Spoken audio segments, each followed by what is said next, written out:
Mic off. Mic feedback off.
What up, what up?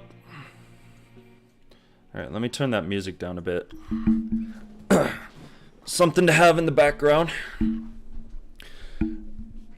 Heart Phantom and Mo Hakami 1998. I hope I said that right. Thanks for jumping in the chat, guys, and thanks for popping in the stream. We are going to talk all about Redfall.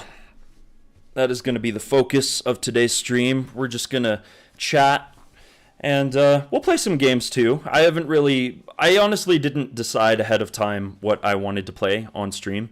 I'm just going to kind of make it up as I go along.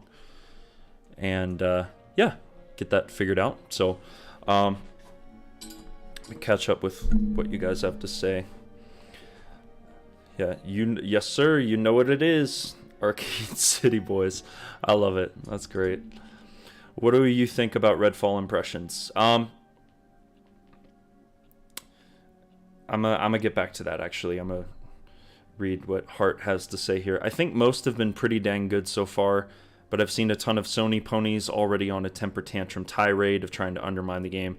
Well, what do you expect from console fanboys, right? So we expect nothing less from them, even though we should expect more. So everybody can hear me, right? Am I coming through okay? Everybody who's just now jumping into the stream, appreciate you. Thanks for jumping in and spending a little bit of your evening with me, or your morning, or your afternoon, whatever time of day it might be, wherever you're residing in the world currently.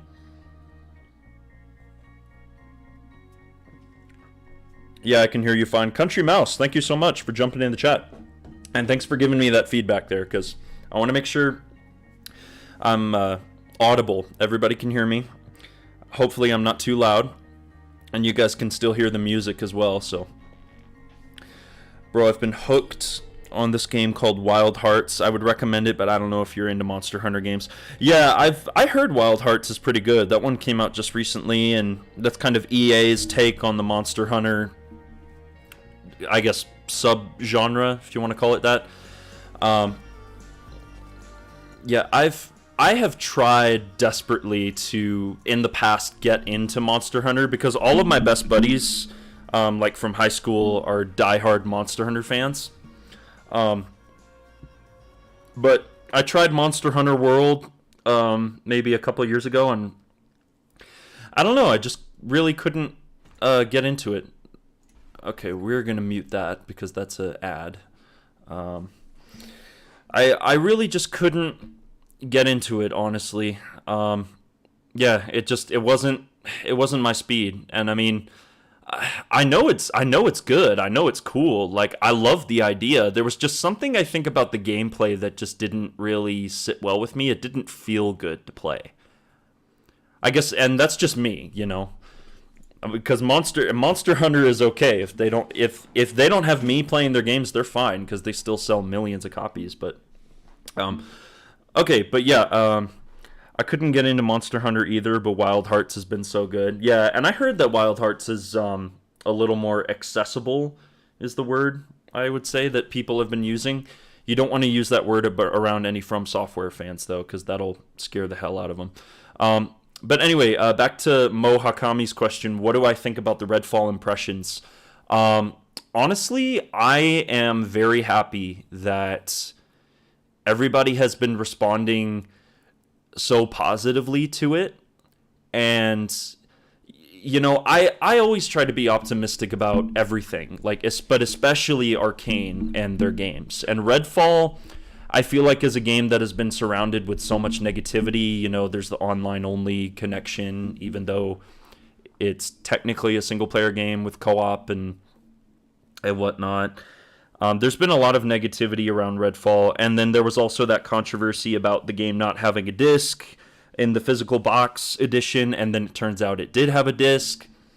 So there's been a lot of people just kind of taking a fat dump on Bethesda and Arcane, and so me, I've been sitting over here trying to be as positive as possible about it, just being like, let's wait and see what they've got cooking. Here, let me actually switch over to...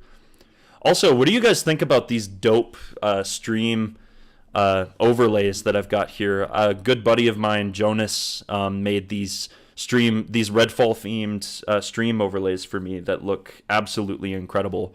So, transition into a high-quality PNG. But yeah, I'm getting off track here. What was I saying? Oh yeah. So the fact that everybody is being so positive and saying like, "Oh wow, Redfall is actually really fun. It's like really fun to play. It's good. Like I'm really impressed with it so far." It just makes me feel better about my own. It makes me feel better about my own kind of opinions on the game. It makes me feel, I guess it makes me feel validated, is what I'm trying to say. Is like, it makes my optimism about Redfall feel validated. Like, okay, this is it, guys. Arcane's got another banger on their hands because everybody's talking so positively about Redfall. Now, granted, I mean, the influencers and content creators that got to play, they only played about 90 minutes of the game, which is not a huge chunk to put like a whole lot of time into, but it's cool. Okay, let me catch up with the chat here real quick. I'm happy but not surprised about the reception. Deathloop's gunplay was fantastic. I agree. I do think that Deathloop as a first-person shooter was like very competent. A lot of people would disagree with me and say that it's like super clunky and not good to play, but honestly, Deathloop felt really good to play. Like, the act of actually firing a gun in Deathloop felt really good. So, and that seems to be a common thread with everything that everybody's... sorry, I'm stuttering here. I'm so hyped for Redfall. One of the common threads that I keep seeing all of the content creators and influencers talk about is the fact that, here, let me start playing the music again here, is the fact that everybody is saying that the game feels really good. Like, the gunplay actually feels really good. And I mean, Arcane did bring in some of the folks from, like, id Software and Machine Games from Doom and Wolfenstein to help on that. So, of course, it's going to feel good. But, yeah, I was curious about that myself, is, like, kind of how the gunplay was going to feel. Did you hear that apparently Arcane are most likely going to remove the whole online-only thing? I did hear about that. And it's good, because it means that they're listening, right? I mean, I honestly did not think it was a super big deal. I'm a little bit biased because I have, like, really good internet speeds. But I also recognize why people were upset about the online-only thing, and still are upset, because not everybody has great internet, you know? Not everybody's going to be able to experience Redfall in the same way. So the fact that they said that they are going to look at removing that restriction post-launch, I think it's great. I think it's awesome. Like, you're going to allow more people to play and enjoy the game that way, and I do think that Arcane believes a lot in game preservation, like preserving all of their studio's games, and so I would think that they would be no different with Redfall. So the overlays look way too professional. I thought you were partnered with Arcane, not gonna lie. Right? They look so good. Yeah, a good buddy of mine, Jonas, who I had met through the whole YouTube scene, he made those stream overlays for me, and yeah, man, I am super happy with how they turned out. And believe me, by the time Redfall actually comes out and I'm using those, oh man, it's just gonna make the stream and the experience of watching the live stream just so much better. Hype train all aboard. Captain Crunch, thanks so much for jumping in the chat. And yes, we are on the Redfall hype train today, ladies and gentlemen, because the first impressions and the first reactions just dropped from the gameplay events that they held in New York City and Los Angeles. Deathloop's gunplay is some of the best I've ever played, to be honest, but people who trash Deathloop hate based off the initial few hours. Yeah, those first couple hours of Deathloop, I think, is where the game lost a lot of people. A lot of people probably didn't even make it through that opening. They were like, no, I'm done. And I mean, I understand why, but also, you know, it's like they're missing out. They're depriving themselves of a really, really, in my opinion, a great game, a great experience. Like, AI is garbage, but once you get past the halfway point of the game, the AI is pretty on point. Yeah, well, they have that, they have the, adaptive, it's like what is it? It's called loop stress. It's like an adaptive difficulty, so like the further into the game you get, the harder it gets, right? So I've written tons of essays about why online only is unappealing to some gamers. I don't mind to a degree, but Arcane said we would get a dedicated single player like previous games. Then the online only news dropped, but online only is fine. Final Fantasy is one of my favorite games of all time, but I skipped 14 because it was an MMORPG.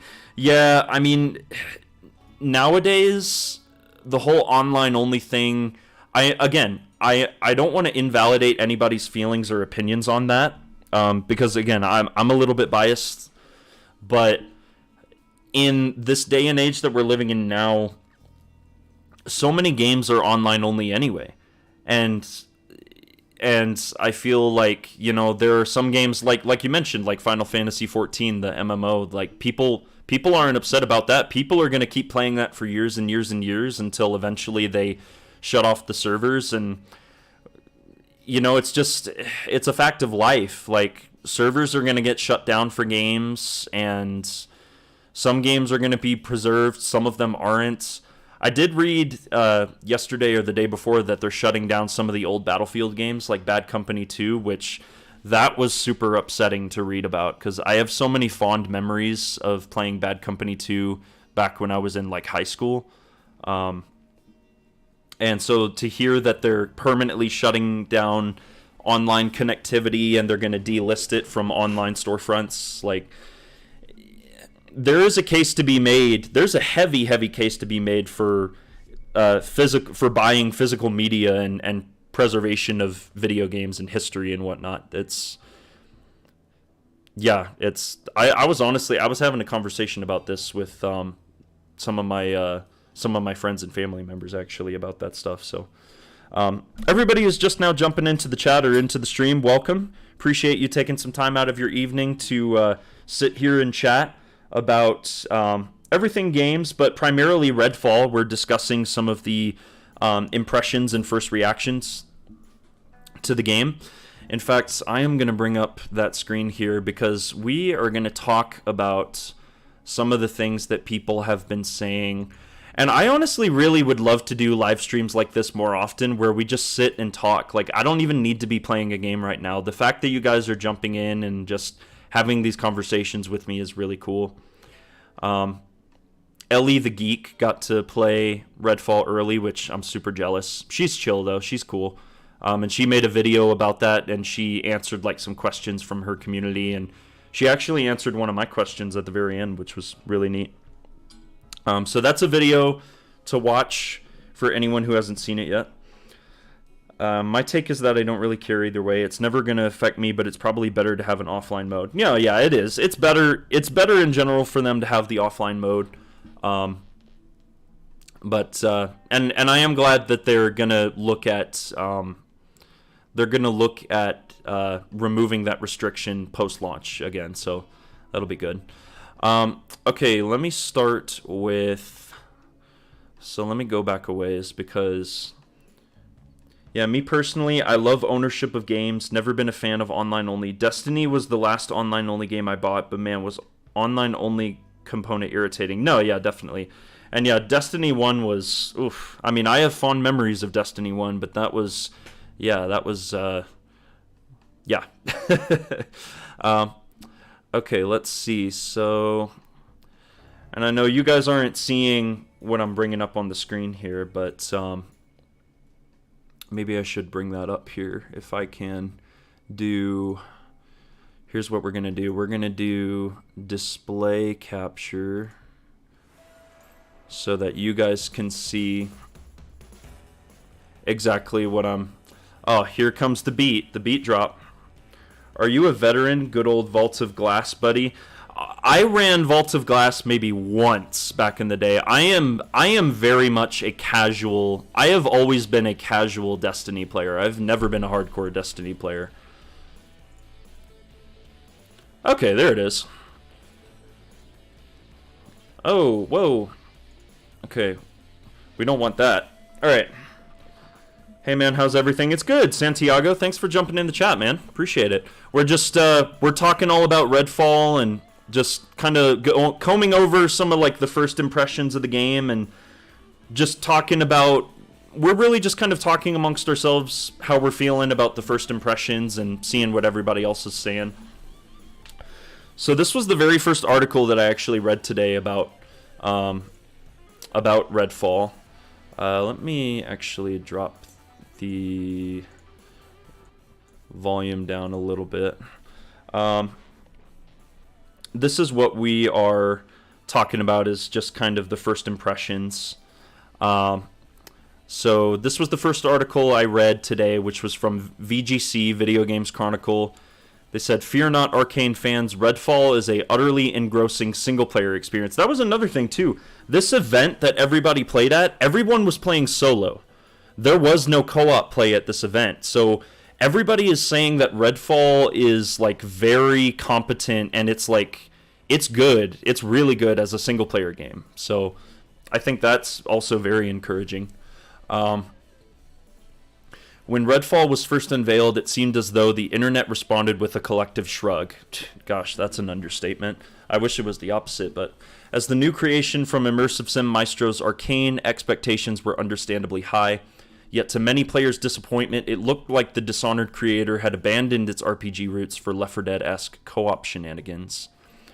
And I never understood the comparisons to Left 4 Dead or Back 4 Blood. I never understood those. Like, on a superficial... surface level, yeah, like I get the comparison, but I always knew that it was never going to be a Left 4 Dead or a Back 4 Blood clone. That's just ridiculous.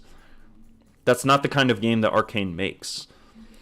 Turns out, though, Arcane devotees needn't have worried. The developer also appears to be working actively to remove the game's always online requirement when playing in single player mode, which, again, that's good news. So As I was chucked into my solo slice of Redfall, I was pleasantly surprised with just how competently its blend of guns and ghouls holds up as a single-player experience. And I have an ad playing, so figures. Okay, we're going to pause that. And... okay, here we go. Whoops. Ah.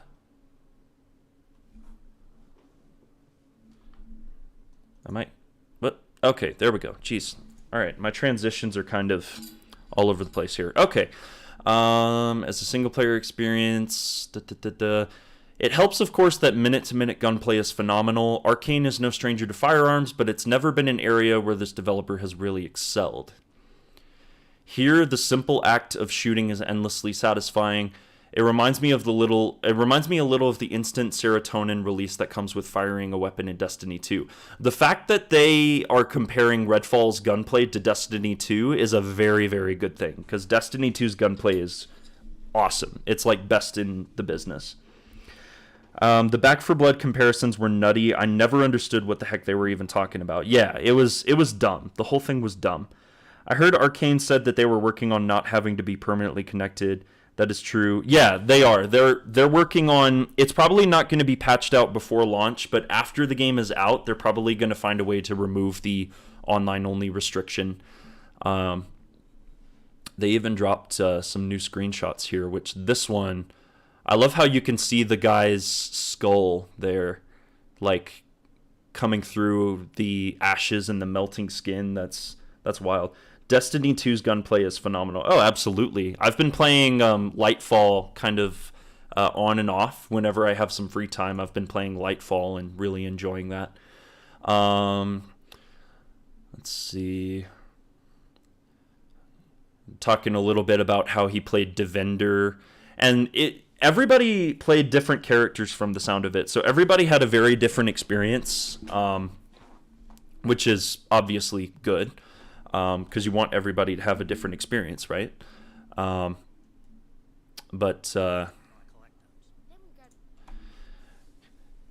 you want everybody to have a different experience playing the characters, and the fact that everybody got to play some different characters is really cool. Let's see here. And everybody, all the 4 characters have their strengths and weaknesses, which is also really neat. Let's see here. Let me switch over to that screen. We're going to switch over to that one. Hopefully, if the stream will catch up with me. Okay, there we go. Yeah, there it is. All right. I don't play Destiny 2, but I played a quarter of the campaign some years ago, but if you played the first game, everyone should get a gist of the gunplay. I kind of miss Trials of Osiris on weekends, yeah. And that was I've never done Trials of Osiris. Like I don't want to have to. I don't go to Destiny to like be sweaty in the PvP, you know? Like I play it for the PvE content, but I don't do any of the raids because I don't have anybody to raid with. I would do the raids if I had a dedicated group of like people to play the raids with, but do you think we can use other characters' abilities at some point in the game? Yeah, I have a good feeling about that. Or we only have to use... oh, well, wait, no, hold on. Let me reread that question. Do you think we can use other characters' abilities at some point in the game, or we only have to use the abilities we choose from the start? Yeah, no, the ability set that you have as a given character, you are locked into that. And when you pick a character, whether you're playing single player or whether you're playing co-op, you're locked into that decision. So you're not going to be able to mess with any other ability sets, which is why you can start just a brand new playthrough. You know, they have different difficulty levels that you can choose from as well. So just start a new playthrough, you know? One of the weirdest complaints I've seen is the whole thing about not being able to change a character. I feel like there have been hundreds of games that did this with no issue. Yeah, exactly. It's like Borderlands did it. Diablo did it. Like, why can't Redfall do it? Like, why is Redfall getting flack for that? Doesn't make any sense. I heard Jacob ruins the game because he's way too strong. Any thoughts?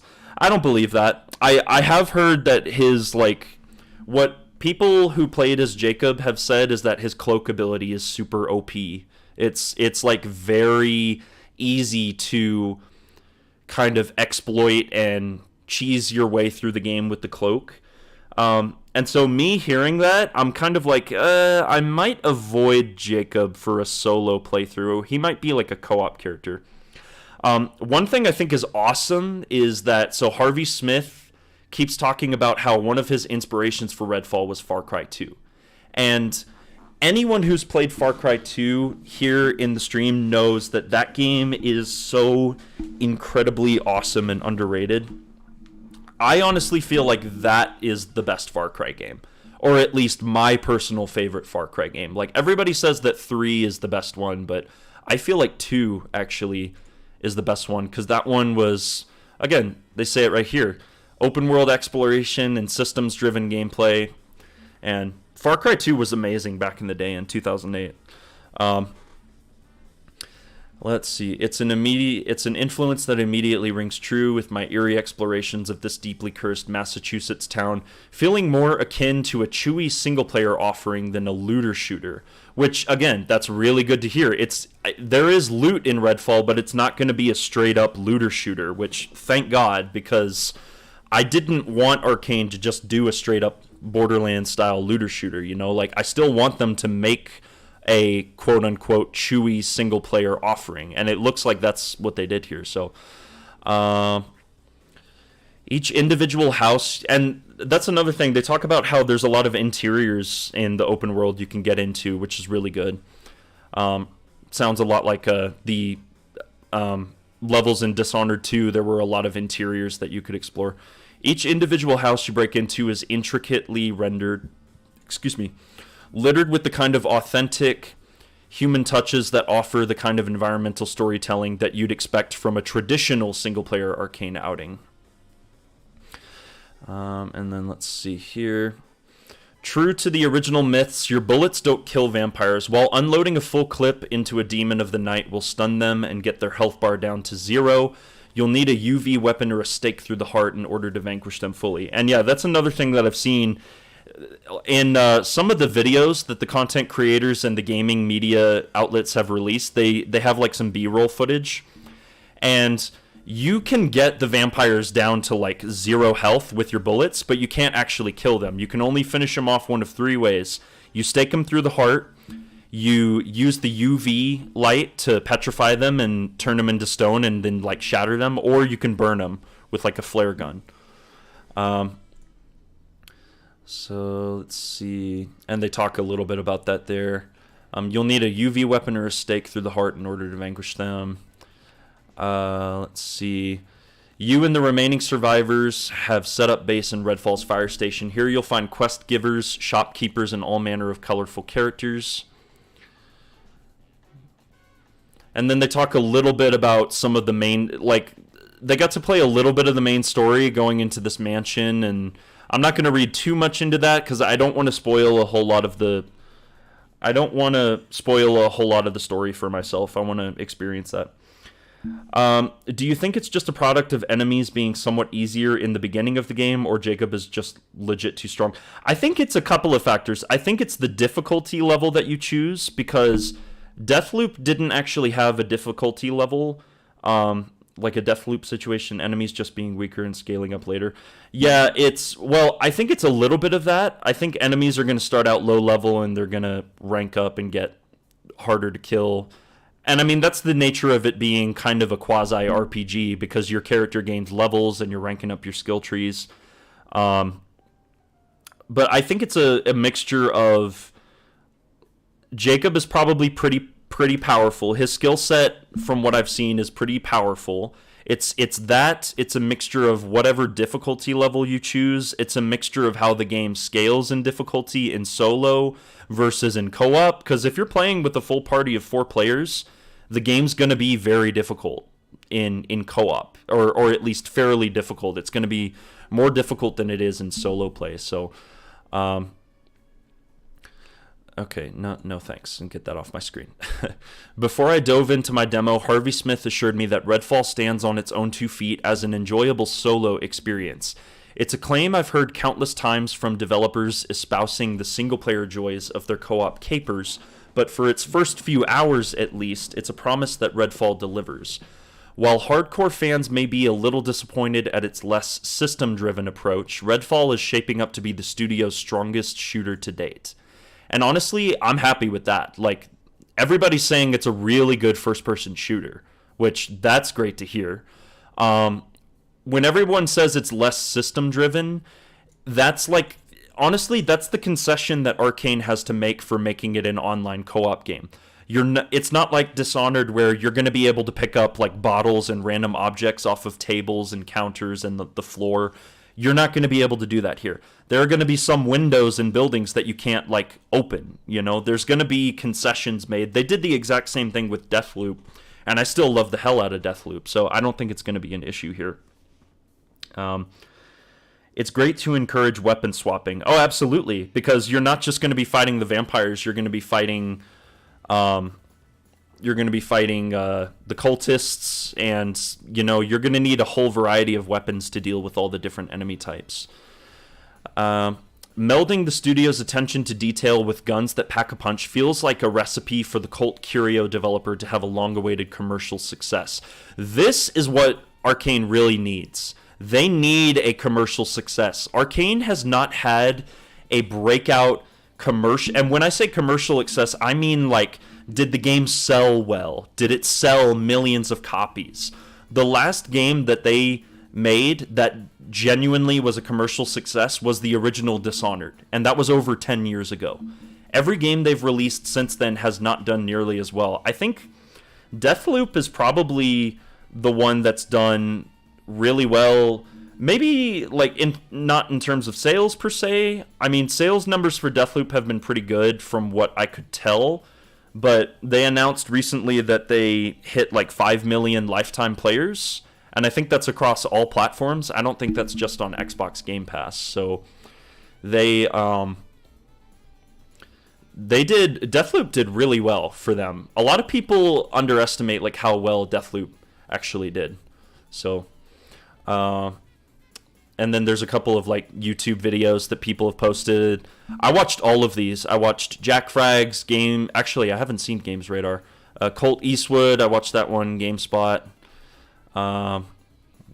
Kirk McKean did a interview with Harvey Smith about it, saying Redfall is secretly a game about staking billionaires through the heart, which makes sense because Harvey said in the past that there's an aspect of like us versus them, like the low to middle class versus the upper class elites, the 0.1%, you know, the rich and powerful. So there's like a real world parallel there too, which is really interesting. Surprisingly, I've heard very little about Layla, which is shocking because she's Arcane's signature powers character. Yeah, Layla seems to be the one that people didn't play a whole lot of. The characters that I've seen the most of that people talk about when they played, and there's like Mr. Matty did his video on it, I watched that.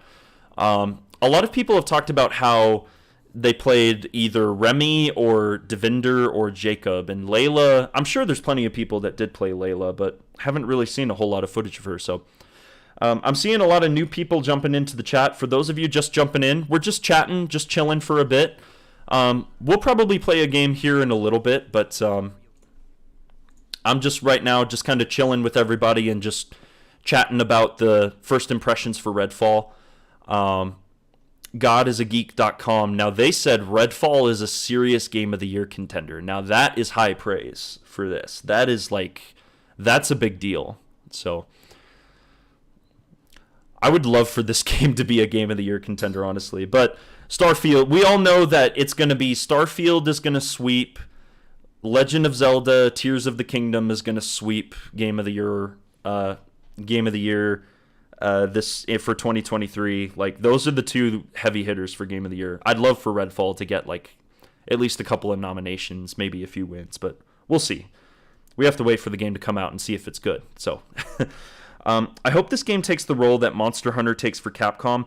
Capcom were close to shutting down for years, and then they released Monster Hunter World, and that single game funded the company. I mean, Capcom was doing good before Monster Hunter World. Like, I think it was, for Capcom, it was the Resident Evil 6 era for them, where they were really struggling, and when they released Resident Evil 7, that was when they, like, started to make their comeback. And I mean, look at where Capcom is now. They did Resident Evil 7, Resident Evil Village, RE2 remake, RE3 remake, RE4 remake comes out this Friday, and all of the reviews are saying that it's better than the original in every way possible. Monster Hunter's doing great, Street Fighter's doing great. Like, all of these franchises that Capcom was, like, not doing so hot with. Capcom is like one of the best game developers and publishers out there right now.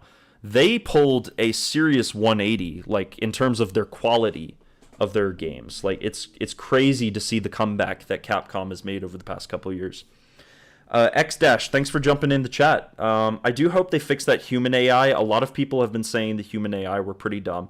Yeah, that is one of the criticisms that I have seen, is that people had said that the human AI is pretty bad. Perry, thanks for jumping in the chat. Capcom is great. Respect. Absolutely. Capcom a couple of years ago, terrible. They were awful. Like, right around the time Resident Evil 6 was coming out, they totally lost sight of what their customers wanted, like what the people wanted from Resident Evil and from all of their series. So they've made a hell of a comeback. Nowadays, Capcom, everyone loves them, and for good reason, because they've earned our respect. So, sorry, just taking a sip of my drink here and having to skip past the ads on Spotify. So,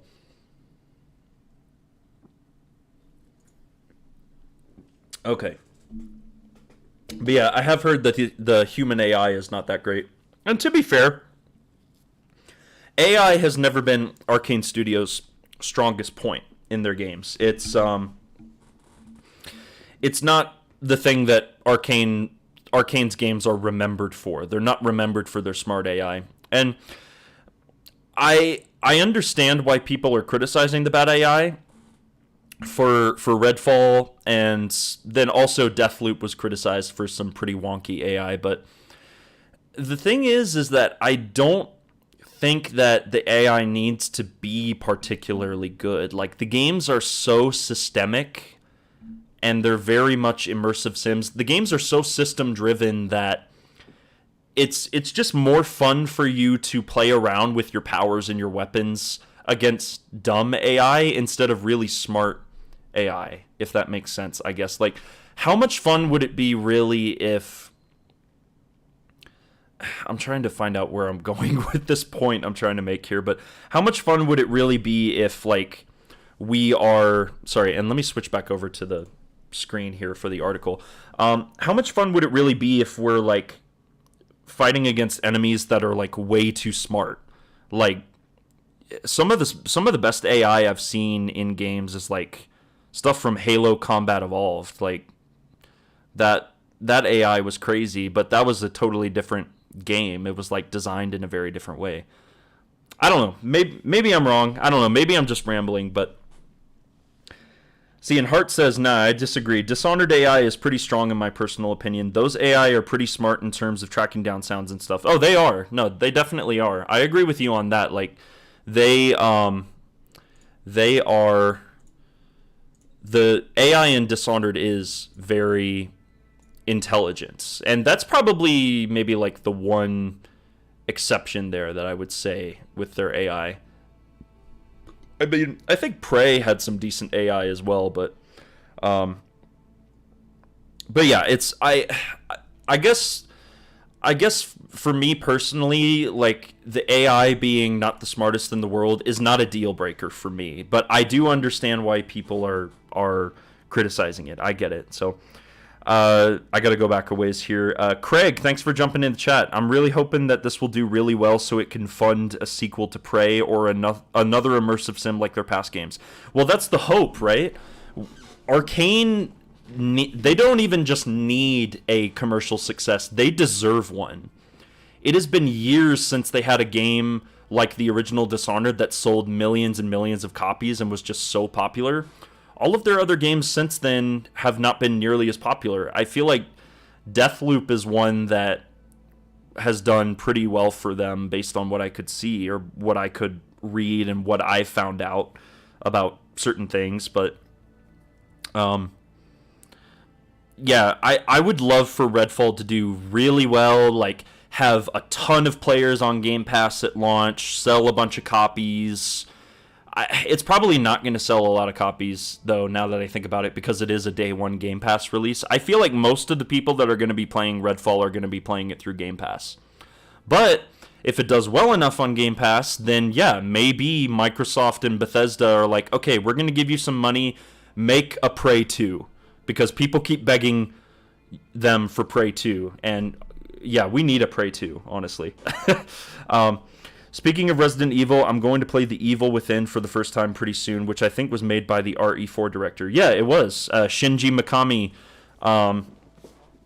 He was the game director on Resident Evil 4 back in the day, and he did The Evil Within for Bethesda several years ago. How long ago was that? What was that? It's actually this year. This year it will have been 9 years. The original Evil Within came out in 2014, and that came out in October 2014. October of this year, the Evil Within will be 9 years old. The original Evil Within. That's crazy. I just realized that. That's wild. But yeah, Shinji Mikami, he founded Tango Gameworks, and he helped with Evil Within 1, Evil Within 2, Ghostwire Tokyo, Hi-Fi Rush, and now he's actually retired. So he's going to be retiring because he's been in the industry for like, what, 30 to 40 years? Something like that. Maybe not 40 years, but like 20, somewhere between 20 to 30 years, I think Mikami-san has been in the industry, and he's just been an absolute legend. So let's see here.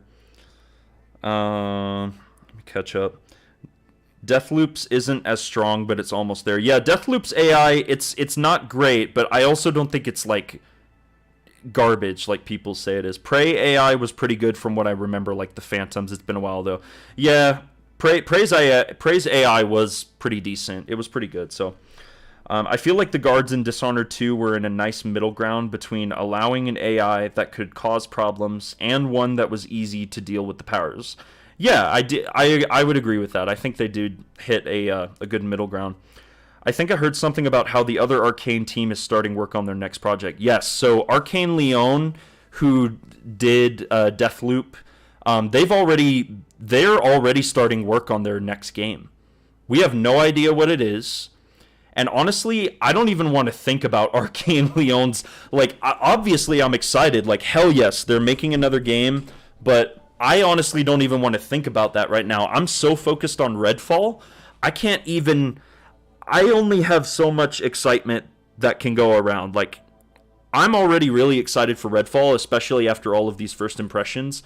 I can't contain that excitement and excitement for another game from Arcane Leon. I just can't do it. Hype. Yeah, Suripto. Hopefully I said that right. Thanks for jumping in the chat and into the stream. Appreciate it. And yes, Redfall hype. Everyone here is hyped for Redfall. At least I would hope everybody is as hyped as I am. I heard the first Evil Within is meh. Correct. I was not impressed at all with the first Evil Within. I thought it was very meh. And the second is a masterpiece. And yes, that I agree with. The second Evil Within is freaking awesome. It's so... People seem to disagree with me on this. Some people seem to think that the Evil Within 1 is just a better game than the second one. I disagree wholeheartedly. I think the second one is better in pretty much every way. Story's better, gameplay's better, overall design is better. The Evil Within 1 was just so all over the place in terms of design. There were so many difficulty spikes, and it just was not that great. It wasn't terrible. I didn't hate it, but I didn't love it either. I guess that's the best way to put it. Personally, I won't be buying it day one. I will 100% buy it once they patch in the offline mode, but even aside from that, Legend of Zelda Tears of the Kingdom just 2 weeks before Redfall. And yeah, exactly. Like, a lot of people like myself were kind of worried that like if Starfield was going to come out before Redfall, which we know now that that's not going to happen, but if it was going to come out before Redfall would just get swallowed by all of the talk and all of the hype surrounding Starfield. Redfall would have absolutely no time in the spotlight. It would have no time to breathe, and Arcane would just have another loss on their hands. They would have a game that people would probably enjoy, but nobody would talk about. Now, the problem is like, okay, Legend of Zelda is coming out before Redfall, and we all know how popular Breath of the Wild was all those years ago, right? So Tears of the Kingdom is just going to be... that's going to be the talk of the town for a while, and I'm hoping that Redfall can kind of maintain at least some of the spotlight, so I guess we'll see. Counter-Strike 2 hype. Yeah, Counter-Strike 2, Valve announced it today, and I've never been a Counter-Strike guy. I've never played Counter-Strike a day in my life, so, I mean, to you and everybody else who's excited about Counter-Strike 2, more power to you, I say. It's just not my cup of tea, so. Didn't Colt's voice actor accidentally spoil something? I don't believe so. He might have. I feel like he might have backtracked later on on his Twitter account, but I don't know. I love Jason Kelly. I think he's a great dude. I would love to see him come back as Colt for like a DLC for Deathloop or even like a full-blown sequel, but I guess we'll see. Speaking of gaming ages, I'm pretty sure Xbox 360 is turning 18 this year. That's crazy. That is crazy. Let me do what is the math there? Because 2023 minus 18, what is that? 2005? Yeah, that sounds about right. 2005. People were really angry about Starfield getting delayed, but honestly, it's perfect. Redfall gets a bit of its spotlight before Starfield eclipses it. 100% agree with you. Like, Redfall, and this is why I'm so glad that Bethesda did this event and that they're really kind of they're really starting to ramp up the marketing for Redfall, is because, like, Redfall is their only other really big release for the year besides Starfield. Well, I mean, if you want to include Hi-Fi Rush in there too, I guess. But Hi-Fi Rush was kind of a smaller game. Still great, though. I'm glad that they're pushing the marketing for this, and they're really trying to get people excited and talking about this, because Arcane deserves it. Like, they deserve another success story. So, and yeah, people who were angry about Starfield getting delayed for a second time, it's like, seriously, just get over yourselves, guys. The game is going to come out September 6th. It's going to be great. Like, it'll be fine, all right? But let's give Redfall some time in the spotlight, And I'm not trying to throw shade on Starfield. I'm as excited about Starfield as everybody else is, but I recognize that it's just going to swallow up the conversation. Starfield is a game that has been hyped up for so long.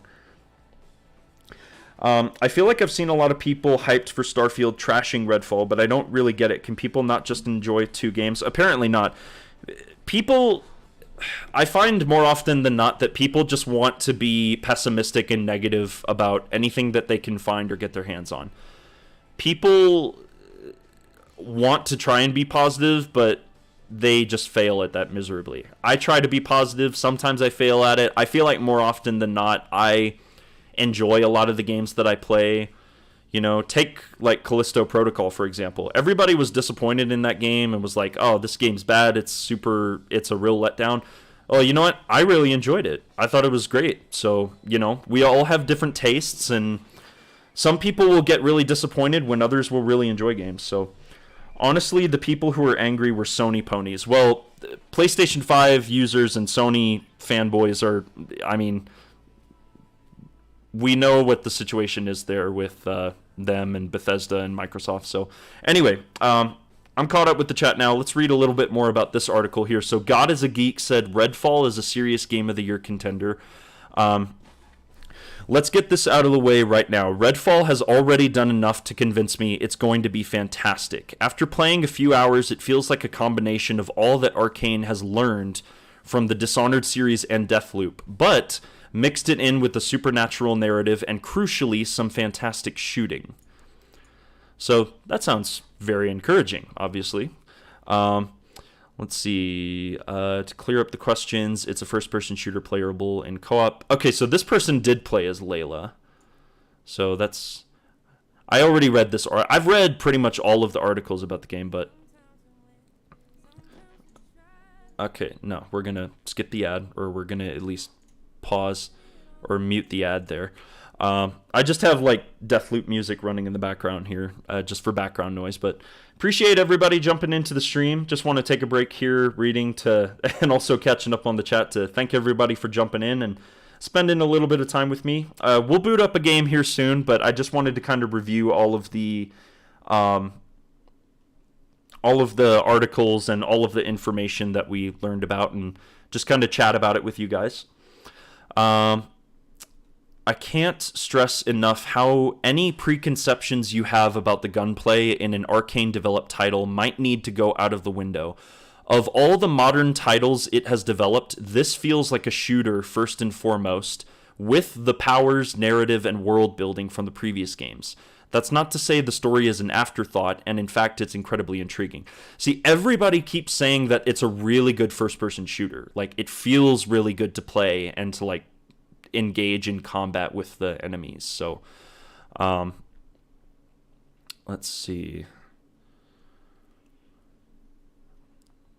Along with skill trees, a loot system, and what seems like a rich narrative to explore, there are open world trappings you might expect. Safe houses can be unlocked, and side missions are tackled at your leisure.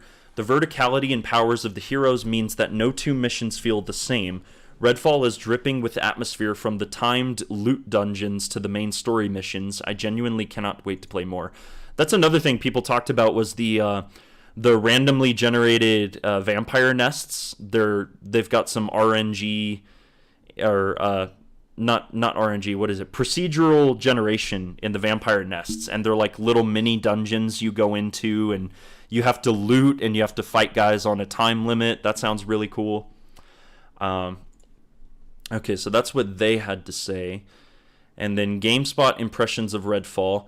Don't worry, Redfall puts an unmistakably arcane spin on the looter shooter. The studio that made Dishonored, Prey, and Deathloop is heading into uncharted territory, but using its design principles as a guide. And then let me catch up with X- here. Unless Redfall really pops off at launch, I doubt it will even have a chance at taking Game of the Year from Zelda.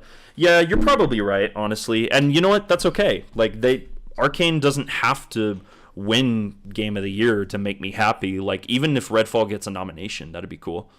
I mean, gosh, look at how many Game of the Year awards, like Deathloop and, just Deathloop was nominated for and won in the past, when did that come out? 2021? Yeah, 2021.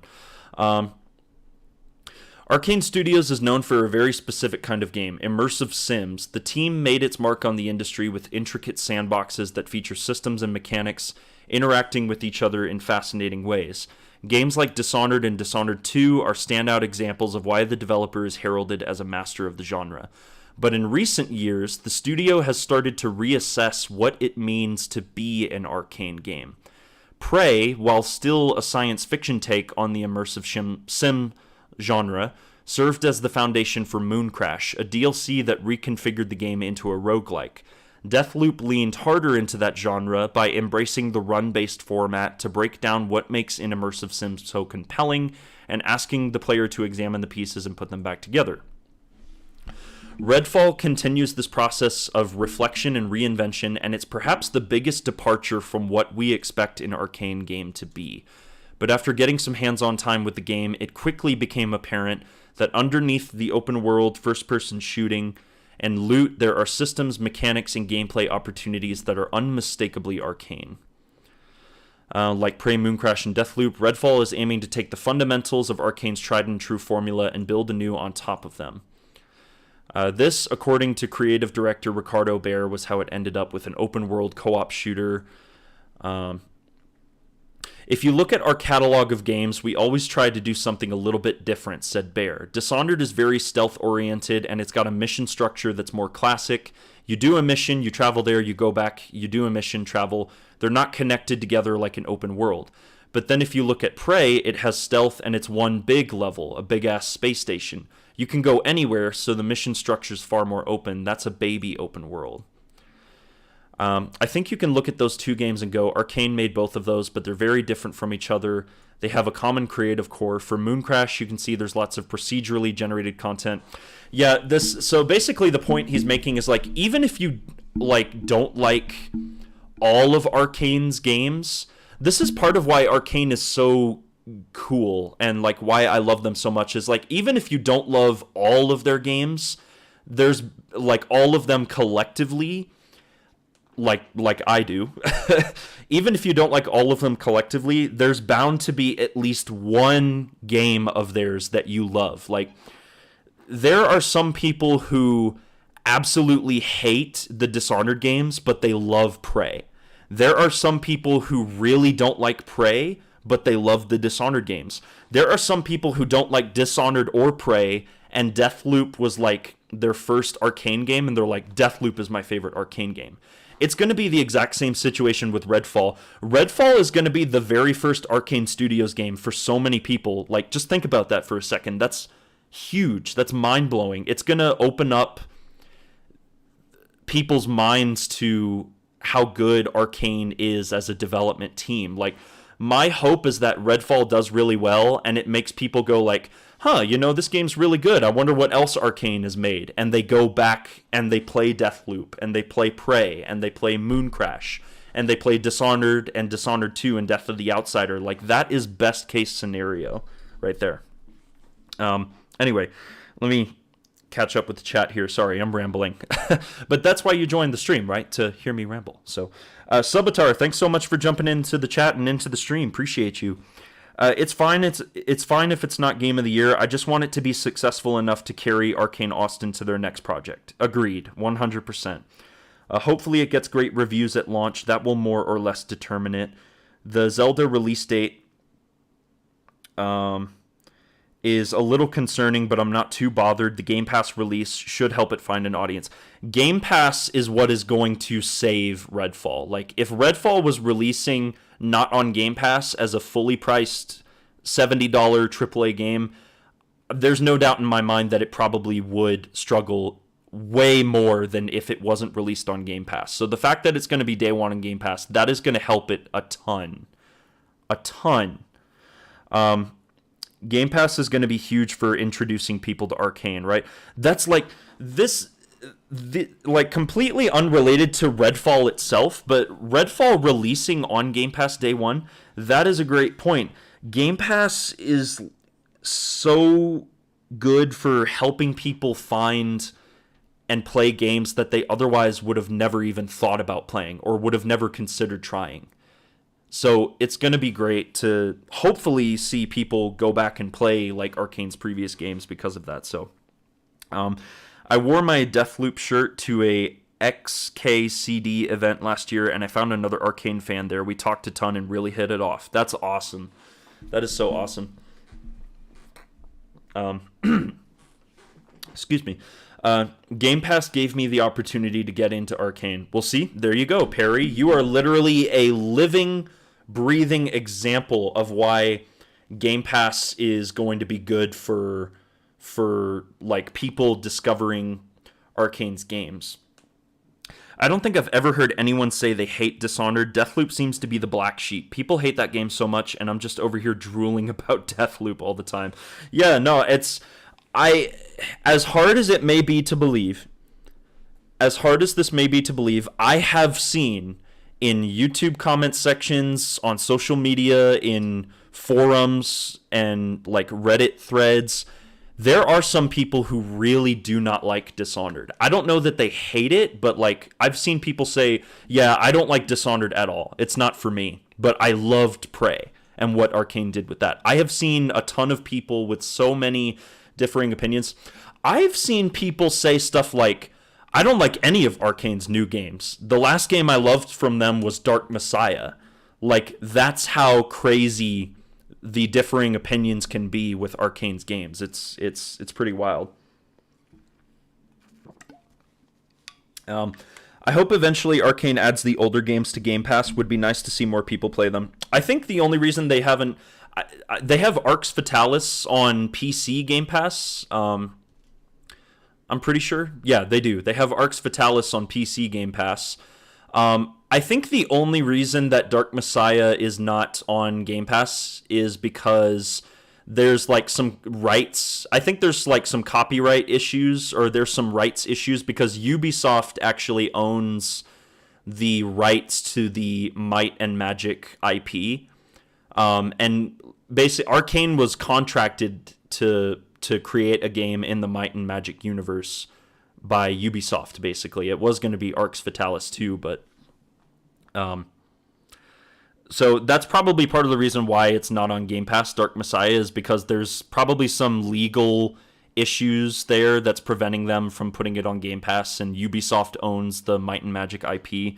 That would be my guess. So I struggled getting into Arx Fatalis, but we'll try Dark Messiah again eventually. See, I want to play Arx Fatalis at some point in the future, and I did play a little bit of Dark Messiah, but my game kept crashing. Once I got to like the, I think it was like the third level, the third chapter, my game just kept crashing on my PC, so I couldn't progress any further. And at that point, I was like, screw it, I'll figure out something else with that game. But yeah, Dark Messiah is one that I hear really good things about, and obviously that game is famous for one reason and one reason only, and that's the boot, the kick that they brought back for Deathloop, which was awesome to see. Let's see. We wanted to go open world for a long time, and so we've been stretching towards that, and we wanted to do something with multiple characters. But then some of us just personally love playing co-op games together. We play D&D, we play Borderlands, we play Diablo. I love that they're name-dropping like D&D. A lot of the Arcane devs will play like Dungeons and Dragons together, which is so like heartwarming. Dark Messiah is awfully optimized, so it's not surprising to hear about crashing. It is, honestly. It doesn't help that I was playing it on an ultra-wide monitor, and that game came out before ultra-wide monitors were even, like, they were not prolific at all. I don't think they even existed back when Dark Messiah came out originally. But anyway, let's see. Reading about some of these... Bear's cited influences are readily apparent in Redfall, although I was only able to play the game solo, which for the record seems completely viable even though you don't have AI teammates. The building blocks for a fun co-op multiplayer experience are there. And they talk a little bit about Remy's abilities and some of the abilities here. Remy has a great degree of combat experience and has a robotic pal named Bribone that she can use to pull aggro and distract enemies. Think Claptrap, but not annoying. I've never heard a more accurate description than that. She can also lob sticky explosives and do area of effect healing. Mysterious circumstances have bestowed Layla with telekinetic powers, which she can use to place a shield and then use a shockwave to push her away. Summon a spectral elevator. Most interestingly, she can call upon a friendly vampire, her ex-boyfriend, who will go around and take out enemies for a short duration.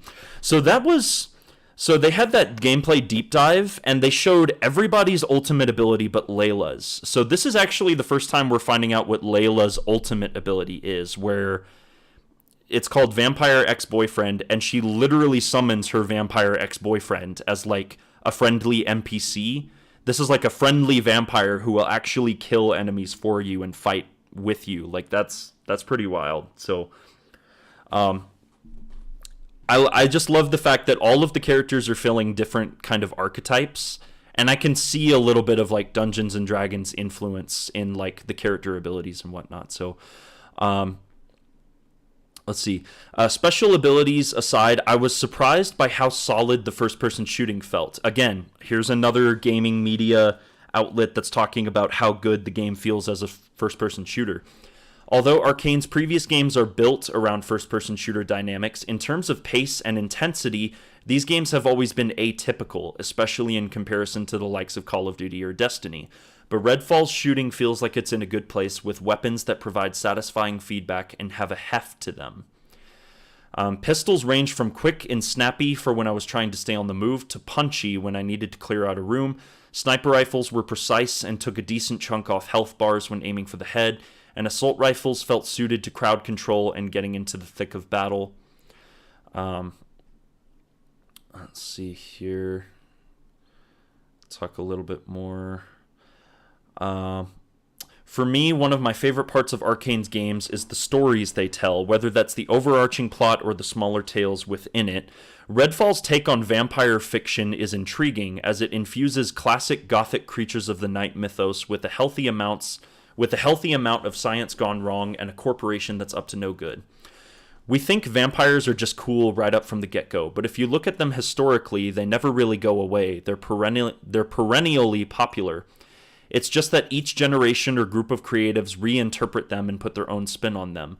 The reason they work is because they serve as a metaphor for something, whatever's on people's minds at the time. Let's see. The setup for my play session involved the Hollow Man, a vampire. Okay, we're not going to read about that because that's spoilers. I want to try to avoid as much spoiler stuff as possible. Let's see. Ricardo Bear indicated that the focus for storytelling is on the town and your efforts to liberate it as opposed to you as a character. As a result, the team has put effort into ensuring that the fictional town of Redfall and its vampires are memorable. Typically, we make a game with just one protagonist, and so the story's about them. It's about Corvo, it's about Morgan. And so we couldn't really do that this time, at least not without multiplying our team size by 4. Because we have 4 heroes, the story can't just be about one hero, so I think our approach this time is the story is about Redfall and the experience of fighting the vampires, which, honestly, I'm glad to hear that, because there's no way they would make it work with, like, all 4 of the characters having that kind of story there, but I'm probably going to head out, but I appreciate your channel. It was awesome seeing a YouTube channel dedicated to my favorite developers of all time. Looking forward to future videos. Well, thank you so much, X-Dash. And yeah, no, there's going to be a ton of Arcane-focused videos. I still have a lot of Deathloop videos that I need to work on. I have a lot more Redfall stuff that I want to talk about and discuss. But really appreciate you jumping into the stream. And if you haven't already subscribed, subscribe to the channel. And yeah, hope to see you around. You said, I'm playing Devinder because of the South Asian rep. As an Indian, we are poorly represented in media. I gotcha. Yeah, Devinder, honestly, I keep going back and forth on who I'm going to be playing as my first character. One of my buddies has said that Devinder's going to be the first character he plays as, which makes sense because Devinder is like literally my best buddy's exact personality, like beat for beat. Layla is my go-to because, duh, she is Arcane's signature, baby. Purple powers. Yeah, I go back and forth between, like, either Jacob or Layla. One of those two is probably going to be the first character I play as. I just still haven't decided yet. I'm glad to just see more vampire media. Vampires can be so interesting. Yeah, aren't we so glad to be out of the era of the Twilight vampires and stuff like that. I'm not even going to bother playing the music anymore because I completely forgot about it.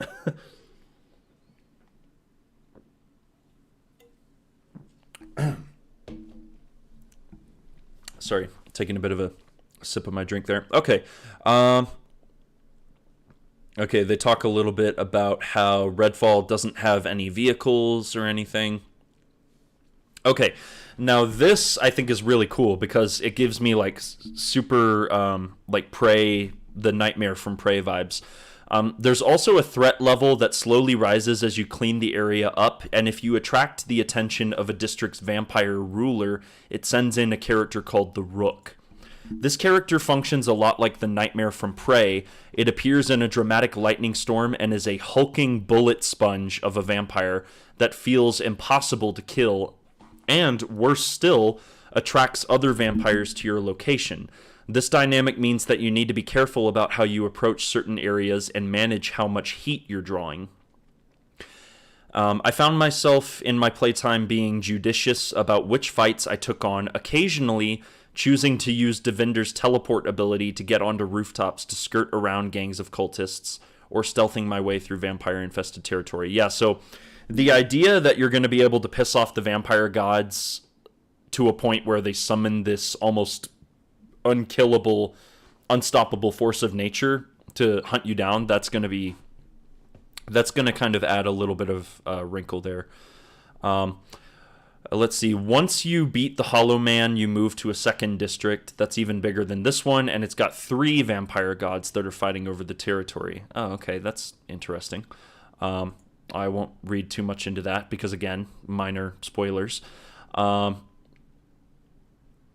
My main concern going into Redfall was that it'd be another looter shooter in the mold of what everyone thinks is popular, and in the process lose what makes Arcane's game special.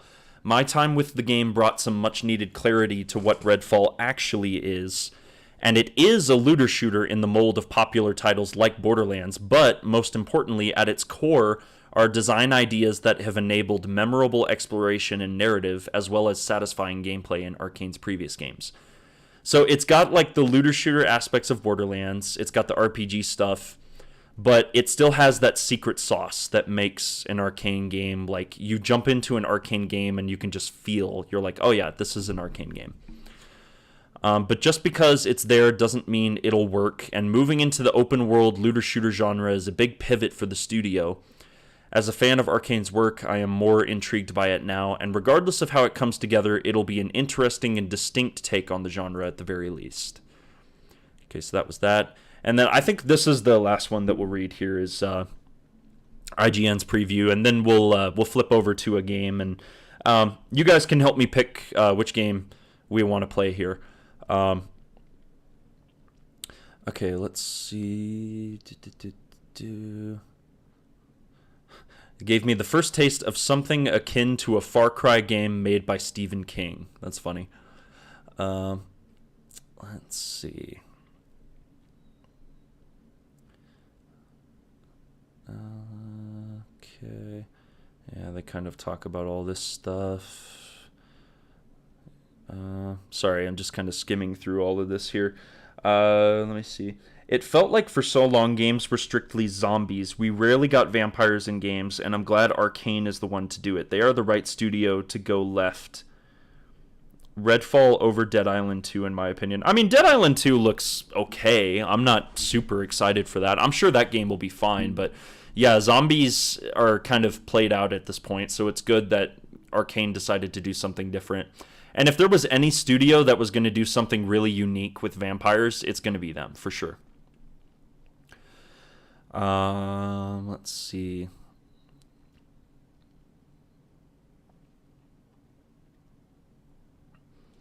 Let's see. The best side activities are the strangest ones, at least from the small sample I've seen. Vampire nests transport you into a twisted psychic realm where you must destroy a room-sized heart and then claim as much treasure as possible before the entire place collapses around you like some kind of blood-splattered game show. Back in the town, you're frequently reminded that the vampire gods are watching you, and if you cause too much trouble, they'll send an Incredible Hulk-like freak to beat 7 bells out of you. That's funny. Let's see. The other area in which traditional open-world shooter design is at odds with Arcane's legacy is stealth. To be clear, stealth is a component of Redfall, but it adheres to a very different rulebook than that used by Dishonored.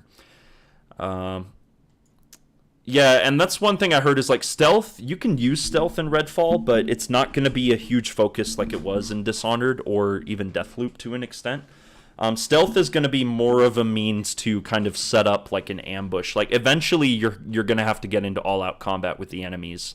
And another thing that I read, I forget which article I read this in, but apparently there's no, scripted takedown, stealth takedown animations like there were in Dishonored, like you grab a guy and you slice his throat or whatever with your sword. There's nothing like that in Redfall, and I think that's a concession they had to make to get the multiplayer and the co-op working the way they wanted it to. And that's another reason why it's probably not, like, people will say it's not as system driven. They kind of removed the takedown animations. When you sneak up behind like one of the human enemies in Redfall, you just bash him on the back of the head with like the butt of your rifle. I think that's pretty much the equivalent to like the takedown there. But anyway, okay. So and then I filled up my Twitter feed with Redfall stuff, man. There's so much of it. One thing that was interesting here, one little tidbit that I thought was kind of fascinating was like they were working on a PlayStation 5 version of Redfall, and then when Microsoft swooped in and bought them, they're like, "Nah, you're gonna cancel that. you're doing this for Xbox and PC and Game Pass only." And Harvey Smith is like, "Oh, okay, all right." So that was very interesting. Yeah, the rest of this is just stuff, just some random stuff there. So, all right, cool. So we got that. Let me go back to that there. And we're going to get rid of that. It's got my display capture. Let me go back to, whoops. Sorry, I'm still kind of figuring out like my overlay stuff here, to be honest with you. But appreciate everybody who's jumping into the stream.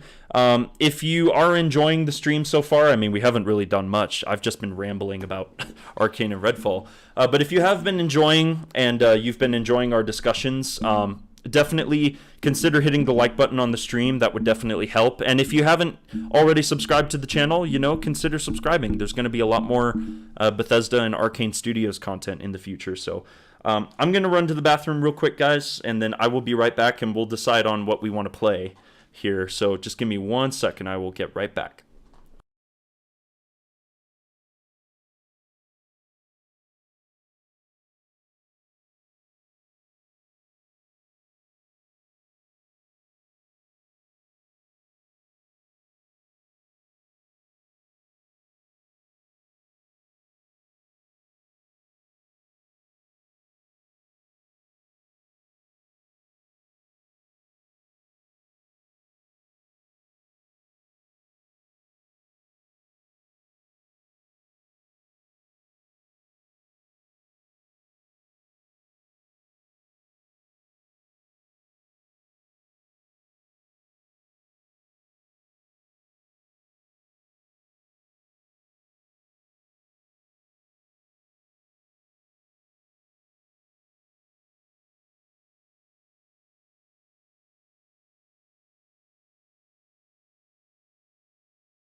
All right, I'm back.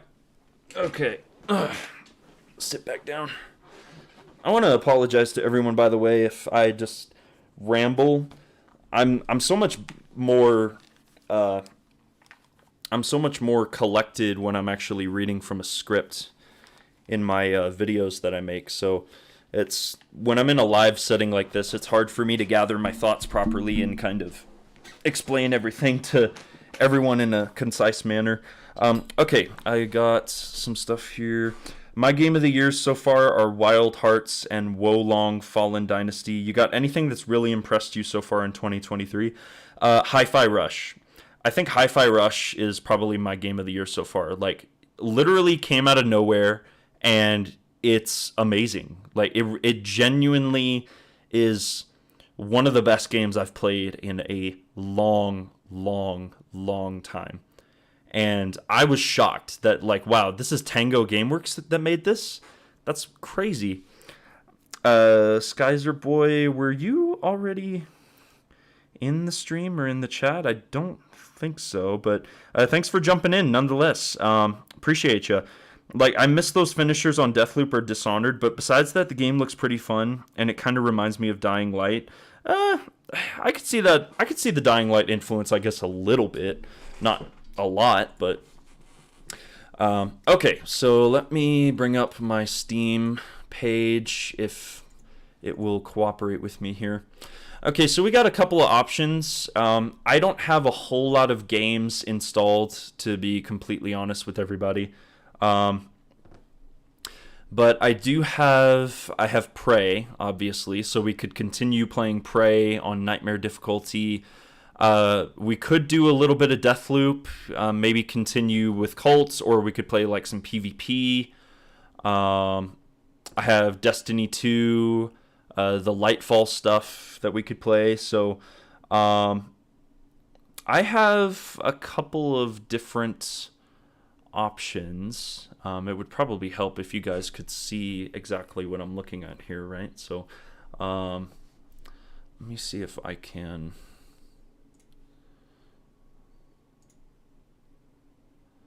All right, here, we're gonna do this. Okay, got that. Okay, here we go. So hopefully you guys can see that. These are the games that I have to choose from right over here on the left. So, yeah, like I said, I don't have a whole lot of games installed on the computer, actually. So this year is going to be so crazy for gaming. There's like a dozen games that I could see being personal game of the year contenders. Honestly, though, yeah, it's going to be wild. The amount of games that are going to be coming out. It's going to be crazy. Let's see here.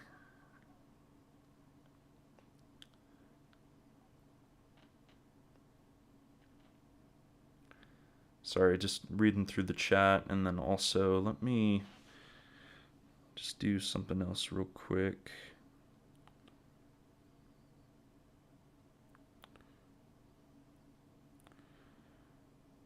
Just texting my wife.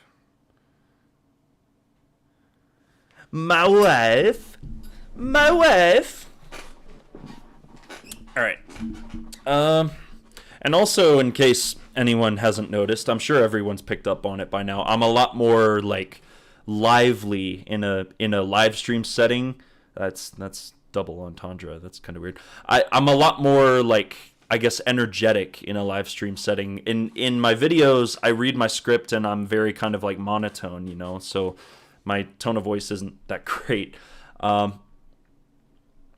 Let's see. So I've got, like I said, I have a couple of different options here for games that we could play, and we can still talk about Redfall while we're playing some of that stuff. But you guys help me out here. Let me know which one of these you would maybe want to see me try out here, or at least continue playing.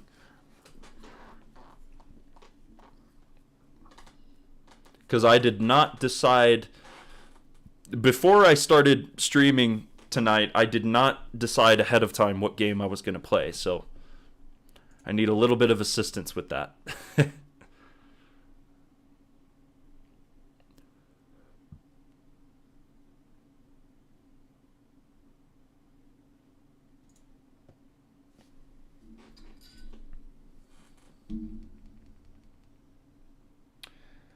I want to see you play Deathloop, some good old PvP. Okay, so I got Heart wanting to do Deathloop. You know what? I kind of wanted to do Deathloop anyway, so yeah, might as well. We'll boot that up. We'll boot up some Deathloop. Some loop death.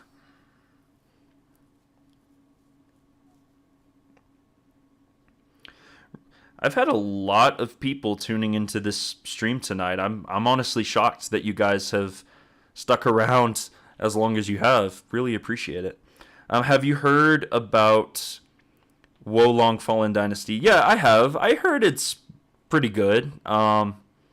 It's not something that I myself am particularly interested in. But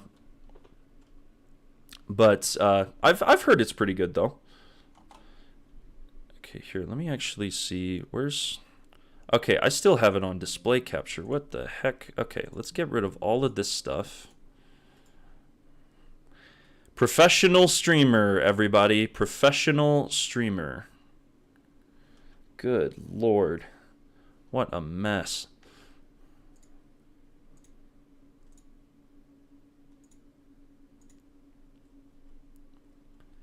What a mess. Okay, let me try this. And we're going to see if this transition works properly. Hi-Fi Rush is cool. I am on my 3rd playthrough right now. Hi-Fi Rush is so good, dude. It's so damn good. Hi-Fi Rush is so damn good. Alright. We'll do some PvP. We will protect the loop this time. I think that's what we'll do. So, okay, now I need to review all of my gear because it's been a hot minute since I actually played this. Maximum power, max health. Okay, this we can switch out for something else, right?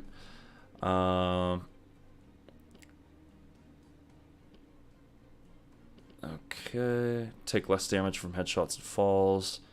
Kicks do substantial damage. Move faster and sprint into enemies for damage and a knockdown. Yeah, I could do that, I guess. Or, honestly, maybe this one. Regenerate health faster and take less damage when people are close by. Maybe that one, actually. That one seems pretty good. And then what do I have? I have Shift and Havoc. Nexus. Do I have any of the... Yeah, I do have the Fugue upgrade there, but I'll just do, what's this? Constancy automatic. The Rapier. Hi-Fi Rush for me needs to add the ability to play as other characters. The game reminds me of Devil May Cry and what made DMC refreshing in later games as playable characters. That would be cool, yeah, if they let you play as, like, Peppermint, Macaron, Corsica. That'd be pretty cool. Okay, yeah, this is the one that I am going to swap out for something else. The final rounds deal extra damage, recover health.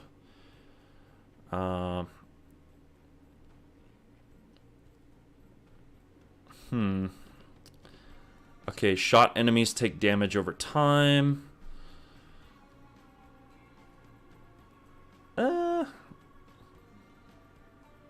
Yeah, sure. Why not? We'll do that. Hello. Hey, Brutal Vix. Thanks for jumping into the chat and into the stream. Good to see you. All right. I'm going to just invade. Random timeline. This is the outfit that I always have for Juliana, but I will pick something else. Maybe that one. That's the one that I always have, though.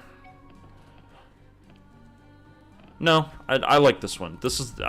I was going to switch, but I changed my mind. Okay, and also Masquerade has upgrades now. Okay, attack and remain masqueraded. If you get hit, lose power instead of health. Masquerade can be cast on up to 3 Eternalists. Now that's what I need to do. Automatically tags Colt when he is spotted by or kills a Masqueraded Eternalist. Oh, we found a game. Oh, that was fast. Alright. Cool.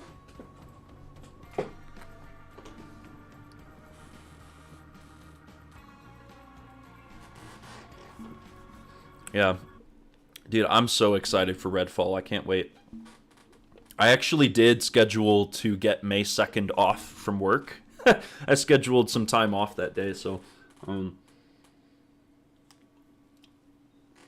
I am very excited to try that. I am also... I'm still trying to figure out how I want to handle... And it's weird because I already polled everybody. So I ran a poll on the community tab.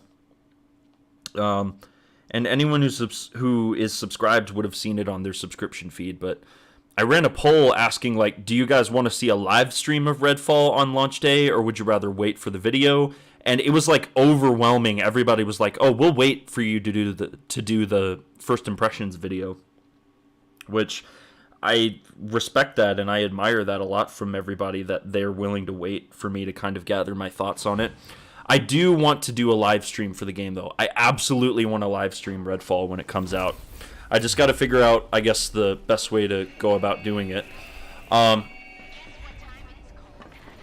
thing is I need to figure out... I need to set up a Discord server for the channel, so that way everybody can kind of group up, play some Deathloop PvP, play Redfall. I really do want to make it more of a goal for myself and for the channel to make it more of a community-driven thing, you know?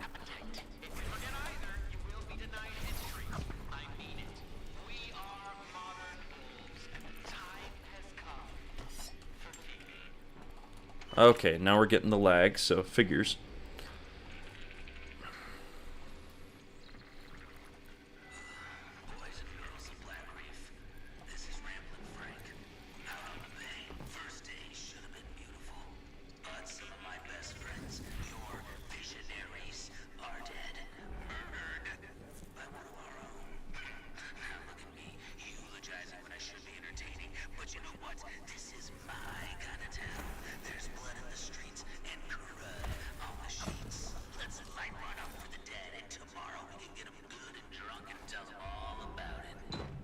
Where's he? Oh, there he is.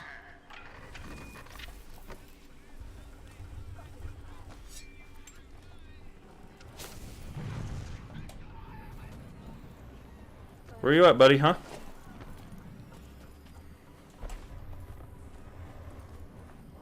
Where you at?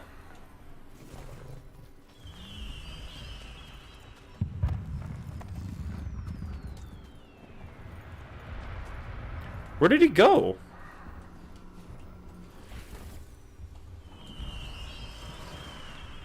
Bro, where is this guy? He just wiped out all these people and just dipped.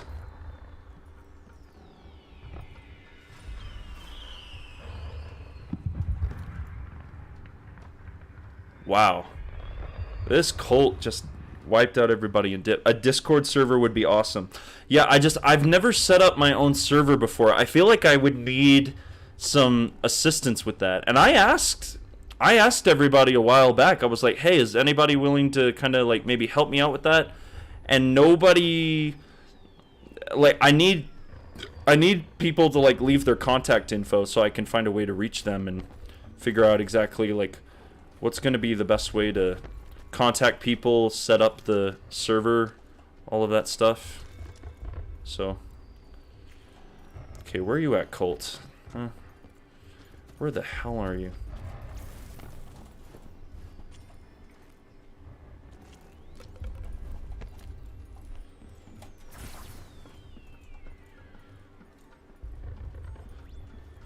Where the hell is this guy, man?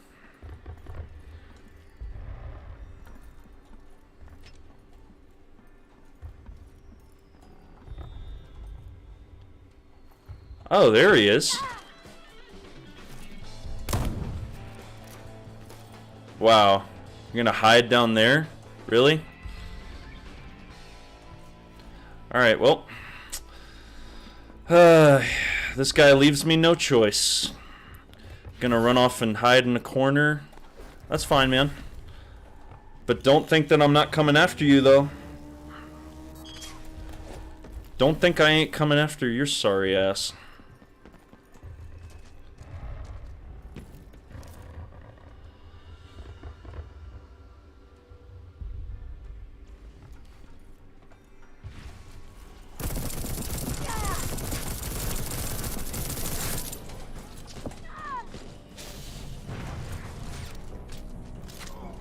Yeah, that's right, jackass. Got you.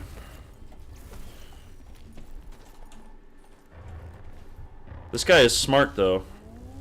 He knew to gang up on me.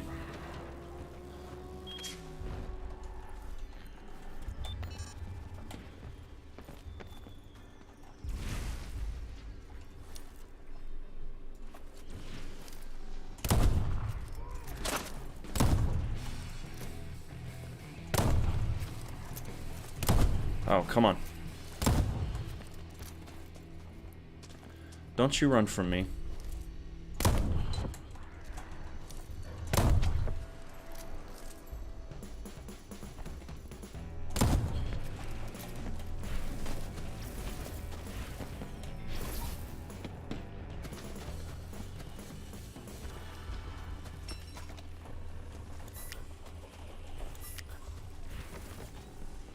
Don't you run from me.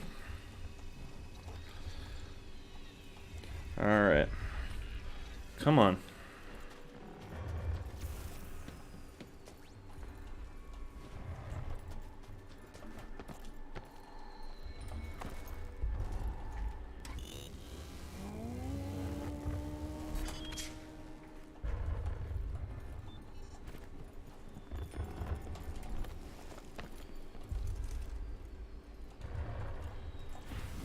Where are you at?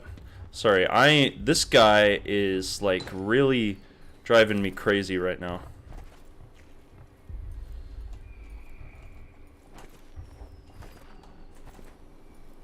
Where are you at, dude? I just heard his heritage gun go off.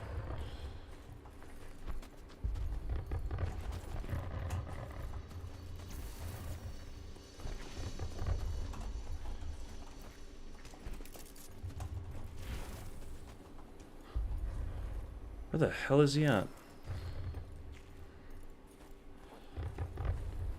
Sorry, I'll read the chat here in a minute, guys. I'm kind of a little distracted right now.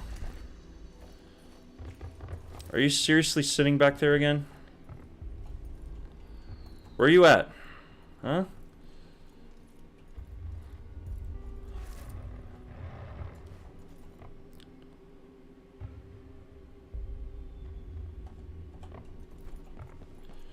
Alright.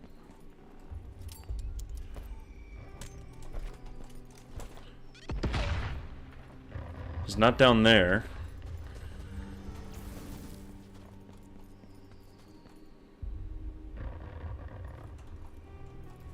Okay, did he, like, just screw off? Or where the heck did he go?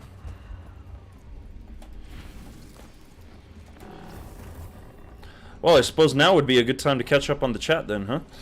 Let's see. It's funny when I catch Colts crouching around the map all scared. The funniest crap in the world. They're always hiding in hilarious. Honestly, but this guy is being annoying, though. He's like, where the hell... Where is this guy?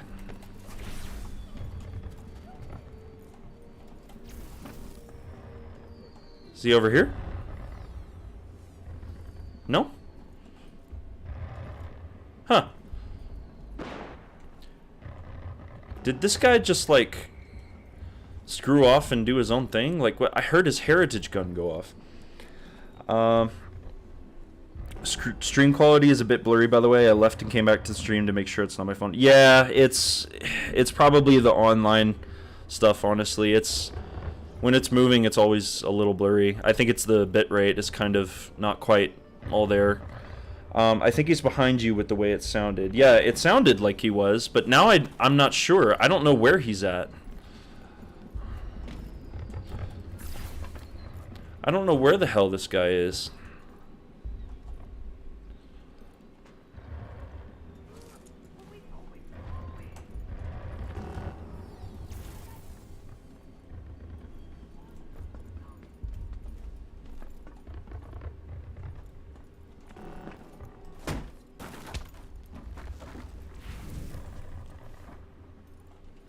I remember I found a cult hiding in that bathroom there once. That was funny. Okay. Am I really gonna have to hunt this guy down? Like this? Alright, where the hell is this guy, man?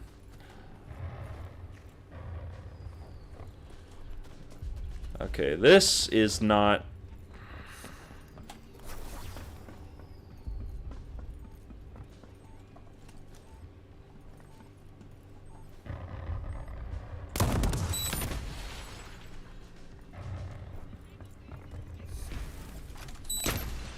Oh, you frickin'... you think you're so smart, huh? You think you're so smart, huh, buddy? Oh, there you are. I see you now.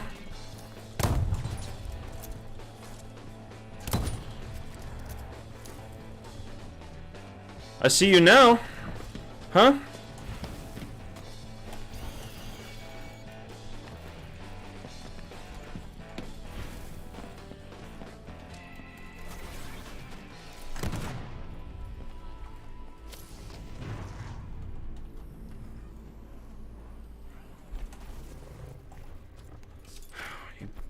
Ah, this guy, man. Come on.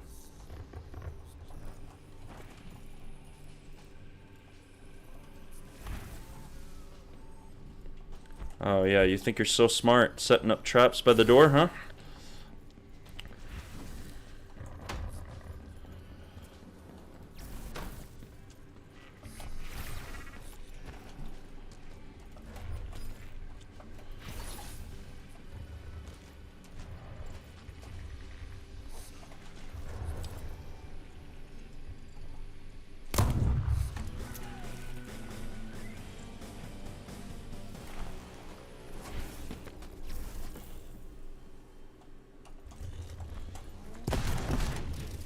Nice try.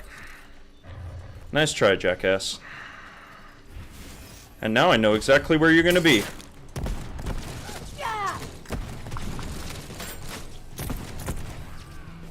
Oh! Nice try. You killed Evan. Alright, nice. My record on Deathloop is pretty strong, but the funniest thing is when I get the angry messages I receive. Yeah, honestly. Well, Evan... Whoops, I hit my microphone there. Evan did not have a great time. That man was running. GG, let's go! Yes, sir! First win. Man, this man was... I'll give him credit where credit's due. That guy was smart, man. He knew, like, where to put traps. He hacked the turrets. That guy knew what he was doing. I will give him credit where credit is due. I really will.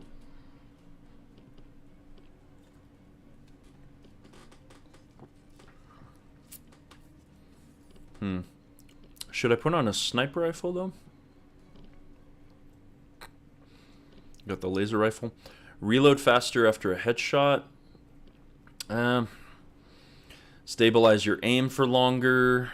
Headshots cause explosions. I just feel like this one is so much better than all of the others. You just hold the trigger, but I don't know if I want to hold the trigger, though. Shot enemies take damage over time. I think we'll do that. And I gotta put some things on here. Aiming down sights takes less time. Increases the range at which the weapon is accurate and the accuracy of aim shots. Okay.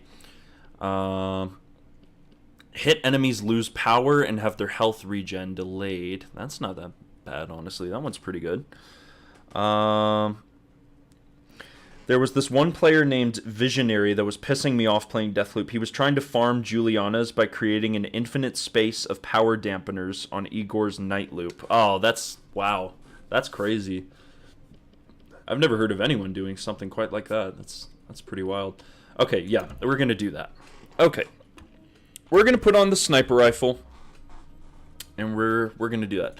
Okay, and then I'm going to switch this out for move faster, just so I can move faster. For those of you who are just joining, appreciate you taking some time out of your evening this Wednesday, or evening, morning, afternoon, whatever time it might be in your part of the world. Just appreciate everybody jumping into the stream. It means a lot. And if you haven't done so already, if you have been enjoying so far, definitely consider hitting that like button and subscribing to the channel. We do a lot of Bethesda and Arcane Studios focused content here.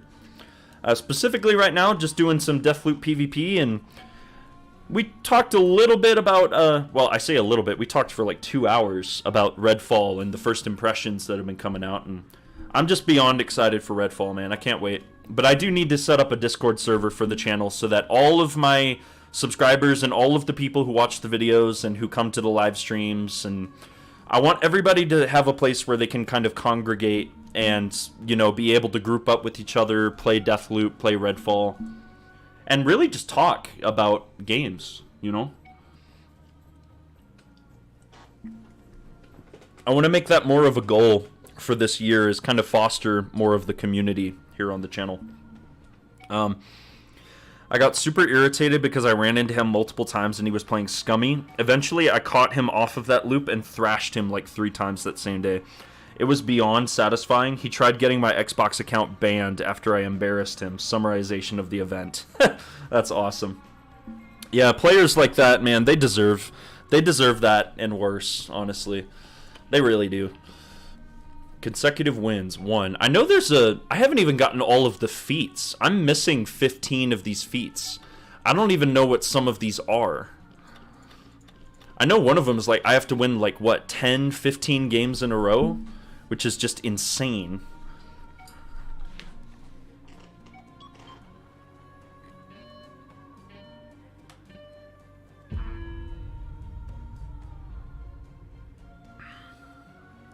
Found another game. Is it going to be the same guy, or is it going to be somebody else?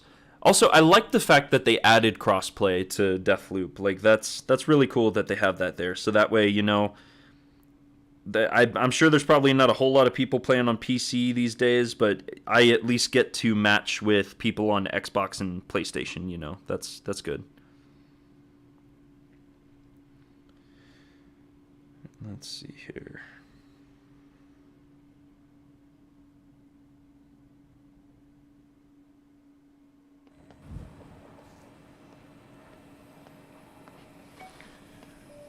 He was essentially holding matches ransom, and it was beyond maddening. Yeah, that does sound really annoying, honestly. Alright, here we go.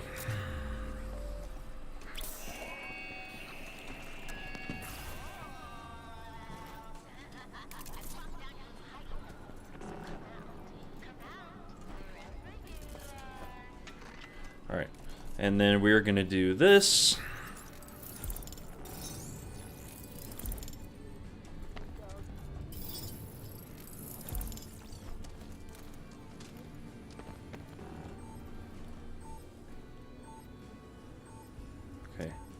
Is that him down there? Maybe? Yeah, that's him. Alright. There you are. Huh?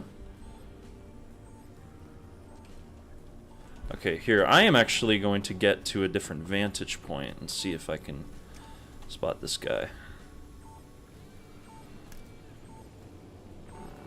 Or is he taking the other route, huh? Is he taking the other route? Hmm? Where did he go? Huh? Yeah, I think he took the other route. Alright.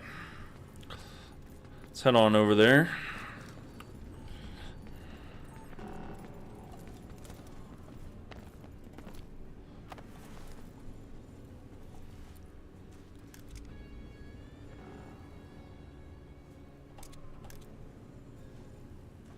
You over there, Colts? Huh?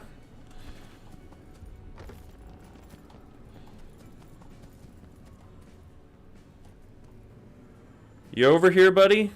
Hmm?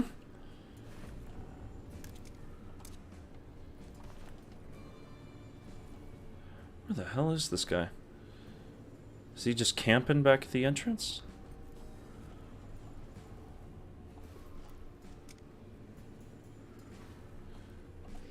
Rush him on tunnels and trap him. Trap him in the tunnels? Yeah, I feel like I should. That's if he's back there, though. I don't...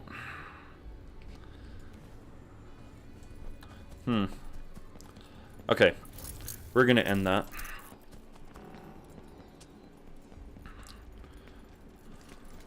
And yeah. We're gonna grab this stuff. Okay.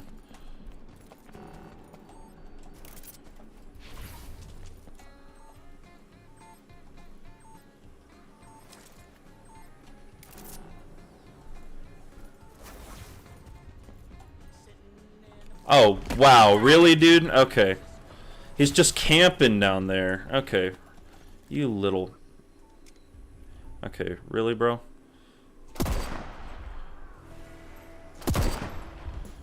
Yeah, that's right.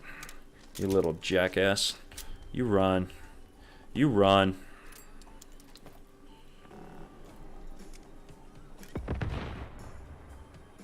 He's wearing that Xbox skin, so this guy's got to be a Game Pass player, right?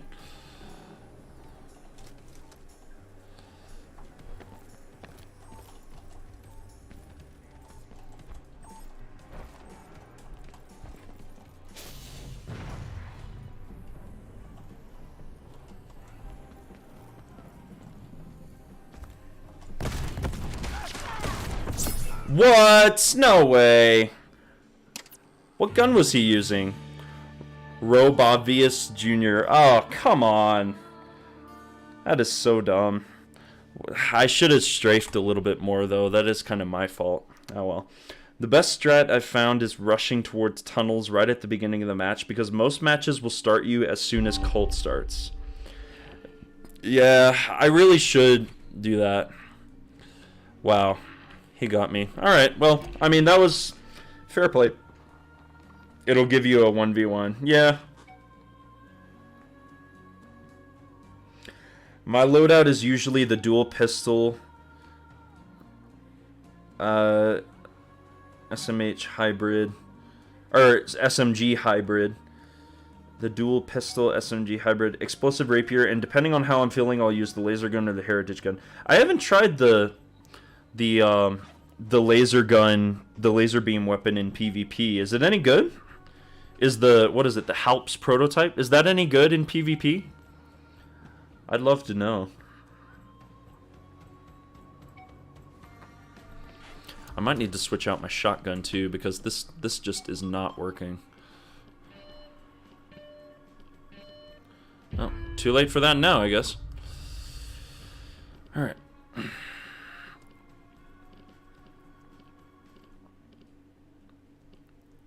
Because I need something that is, like, gonna really...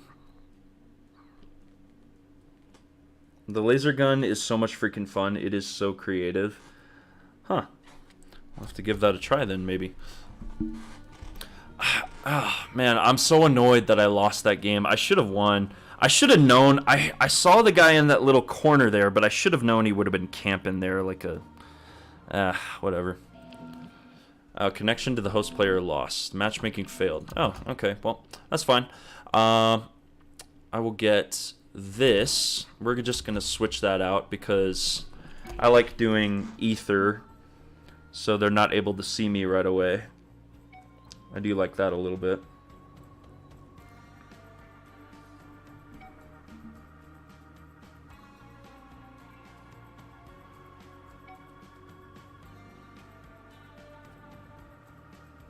Hope everybody's evening is going well. Evening, morning, afternoon, depending on where you're at.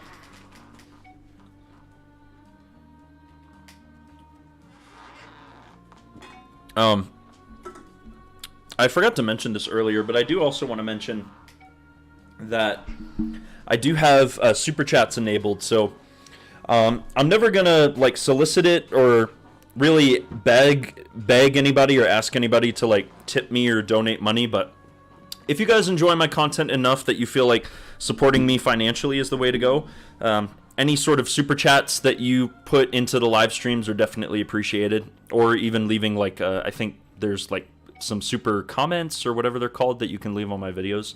All of that stuff is greatly appreciated, but I'm never going to beg anybody to do that or ask anyone to do that. It's about whether you feel that my content is good enough that you're like, hey, I'll support this guy monetarily, you know? So, something I thought I'd mention. And that's the only time I'm going to mention it.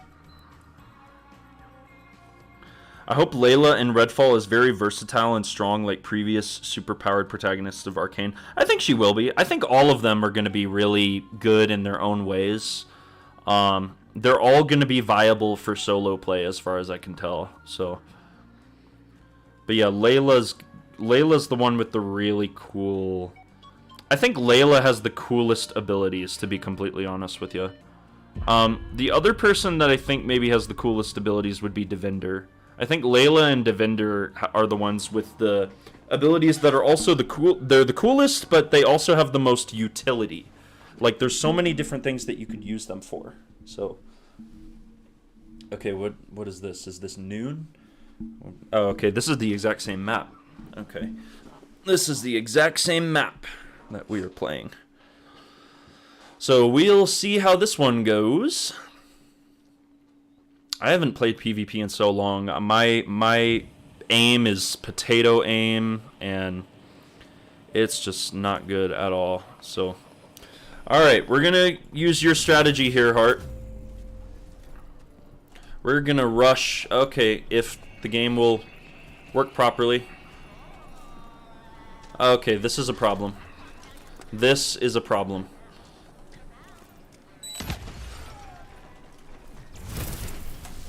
What the hell? Wow, okay, well, that game was... Alright. Spuriz took you out. Well, okay, yeah, that was terrible. God, the lag is just... Man. That is no good. I love that Jacob is being played by Yuri Lowenthal. He's one of my favorite voice actors. Oh yeah, Yuri's great. Anything that man does is awesome. Well, that was a crap match. Match me with someone with ping that's like in the thousands. Good lord. That was terrible.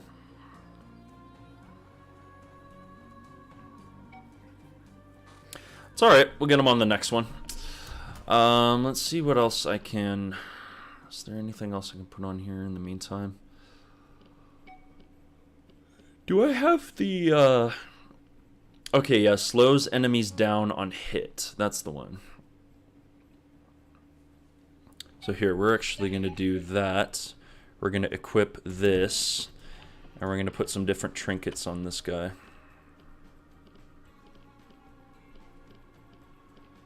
Okay, shots from the hip have reduced spread. Whoops. Okay. And then, what else? Reload and switch weapons faster. Hit enemies lose power and have their health regen delayed. Yeah, we're going to do that because the other one just was not working well for me. I heard some people didn't like him as Jacob, but I think it's because they expected Jacob to sound like John Bernthal. Yeah. Oh man, what if John Bernthal was voicing a character like Jacob? That'd be awesome. Jordan Young, thanks so much for jumping into the chat. Appreciate it. And hello, first time here. Well, thank you so much for stopping by. What's your thoughts on the marketing for Redfall? I think the marketing up until this point has been a little lacking. I think now, after today, things are going to get much, much better because today everybody has been talking so positively about the game after the first impressions and the reactions from the gaming media and the content creators dropped. Marketing is going to pick up over the next month. Like, we're already almost to the end of March, beginning of April. What are we, like 45 days away from the game coming out? Somewhere around there, somewhere around that number. So marketing, I think, has been a little lacking starting out. It just hasn't grabbed people's attention. Now after today, though, I think it's gonna pick up. I think it's really gonna pick up, or at least I hope it does. So we'll see what happens. Thank you so much for the question, though, and thank you for jumping into the chat. Appreciate you. Okay, attack and remain masqueraded. I don't really care about that, honestly. Automatically tags Colt when he is spotted by or kills a masqueraded Eternalist. I think that's what I would prefer to have on there. Really do hope the AI for Redfall would be improved. Yeah, we'll see. I mean, I think what they said was the build of the game that people got to play was the most recent build of the game. So I don't know that there's going to be a whole lot of room for improvement, but I could be wrong. They might improve it, but I feel like the game is going to be pretty much locked in within the next couple of weeks. The game's probably going to go gold within the next few weeks. And they're going to lock it in, and that's going to be that. But I mean, it is an online game, so there's always the possibility that they push out a patch or an update post-launch that kind of... You know, they did the same thing for Deathloop, actually. They released several updates after the game released where they improved a lot of the gameplay and the AI and stuff, so we'll see if they do the same thing there. And wished the vampire underbosses looked different. Yeah, they're using the...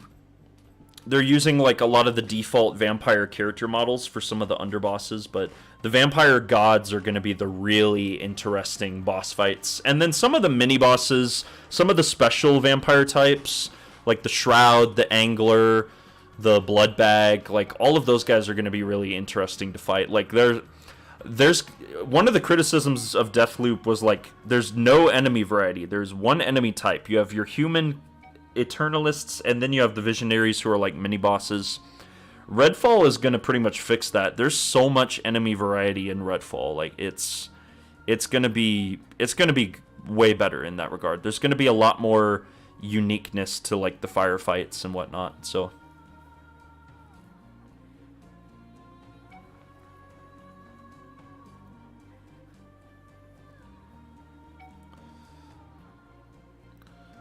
Alright, well, if we can match with somebody, we're just kind of sitting here. We're sitting and waiting for a game.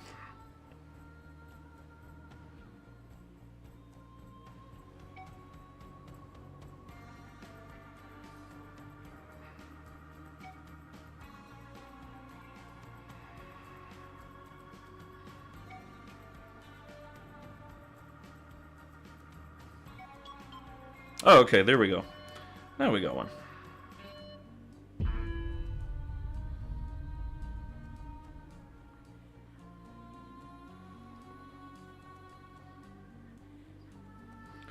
Alright, cool. Let's have some fun. Yes, sir. Okay, now this is Igor's map. Hopefully it's not that guy you told me about, Hart, because if it is, we're going to have a real problem. I guess we'll see. Hopefully you made him, you taught him his lesson. You taught him the error of his ways. Made him learn his lesson. But I guess we'll find out shortly. Wait, what's your name? Do you want to be called Arcane Realm? Lol.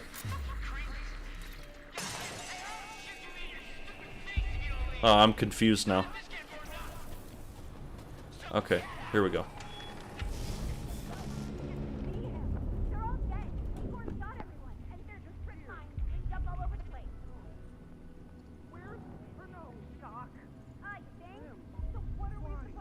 Oh, there he is. I don't know. This scenario wasn't part in our orientation packet.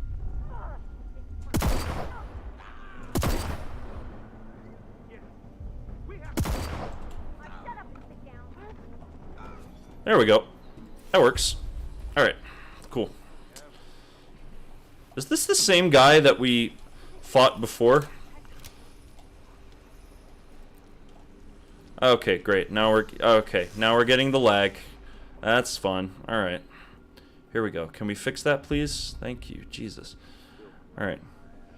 I mean, like, some people go by their gamer tag or they go by their real name. Oh, well, I mean, you could call me whatever. I mean, I'm not shy about what my real name is.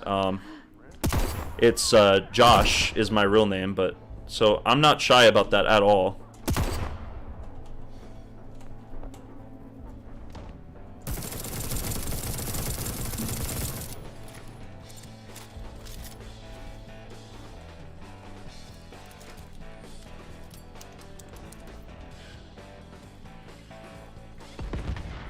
Gotcha. Nice try, buddy.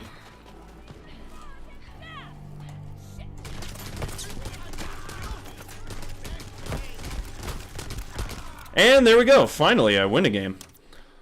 You killed We Happy 767505. Sorry, buddy. Yeah, I haven't been shy about what my real name is. I mean, you call me Josh, you call me Arcane Realm, call me whatever you want, man, honestly. Arcane Realm is a little bit wordy, so I'm really hopeful about the lore of Redfall. I am too. I think the lore of Redfall is going to be interesting. I haven't decided if I'm going to do a series on it yet because I haven't played the game yet, so I need to know if it's like interesting or not, but okay, just wasn't sure. It's pretty funny when I call someone by their gamer tag and then they're like, "Nah, just call me insert name." Yeah. Yeah, no, I'm honestly not picky about whatever people decide to call me. So, you know, it is what it is.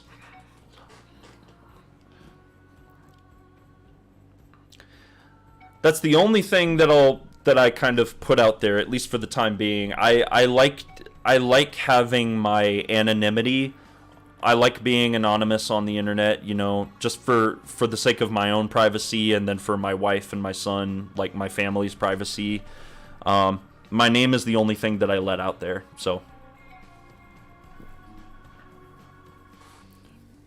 Privacy is important, especially on the internet where it's very hard to come by on the internet, so. It can be a very dangerous place.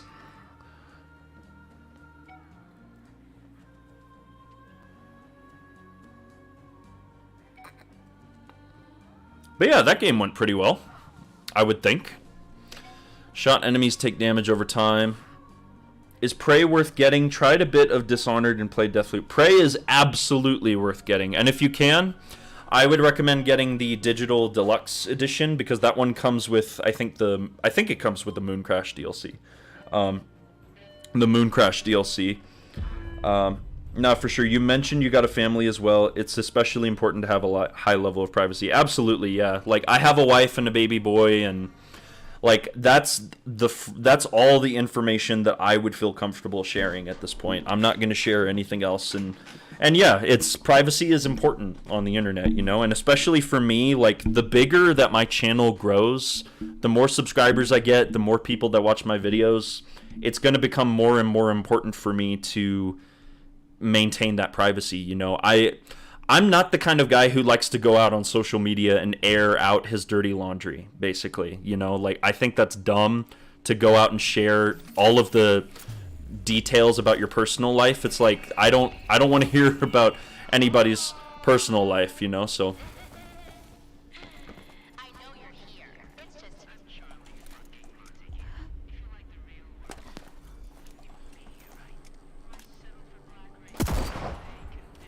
all right.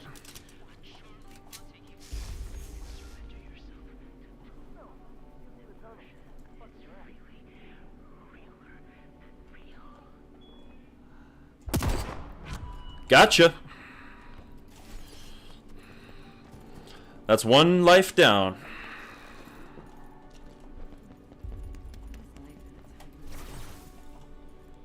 One down. All right. Oh, this guy is definitely not very good if he's showing himself this early.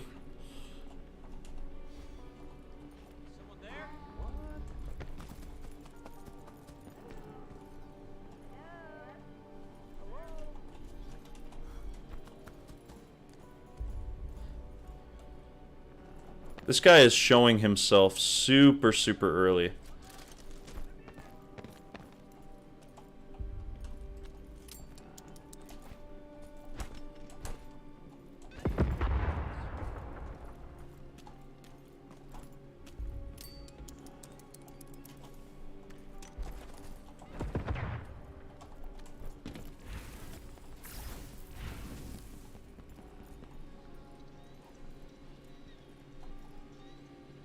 Huh. Okay, well. Alright. Let's see. Where are you at, huh? He's got to be hiding in that room, dude. Yeah, there he is. I figured.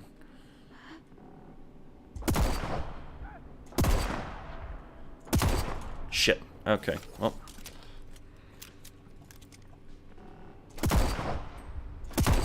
Shit. Okay, sorry. I'm cursing. My bad.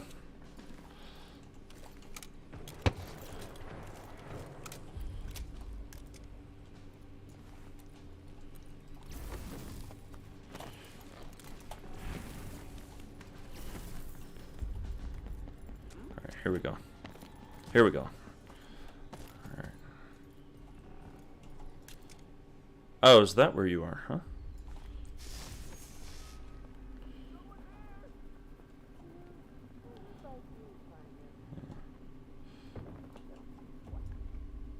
Okay, yeah, I see you, buddy. Come on. Come on. Poke your head out. Man, these guys are just hiding, dude. The heck?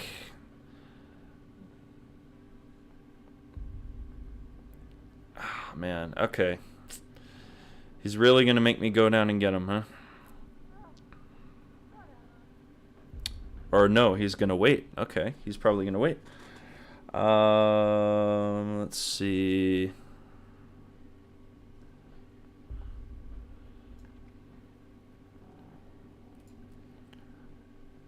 Is he coming this way? Yay or nay?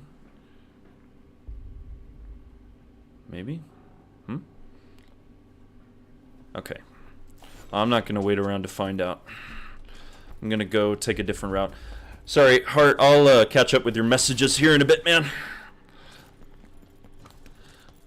I want to at least nail this guy for one more of his miserable lives.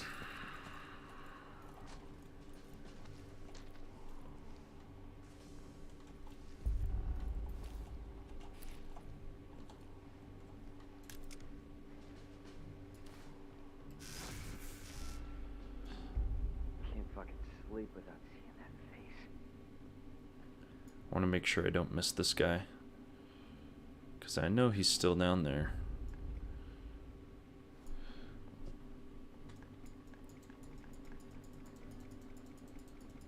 Okay, don't want to give anybody a seizure either. Okay. Let's do this. Okay, no? Alright.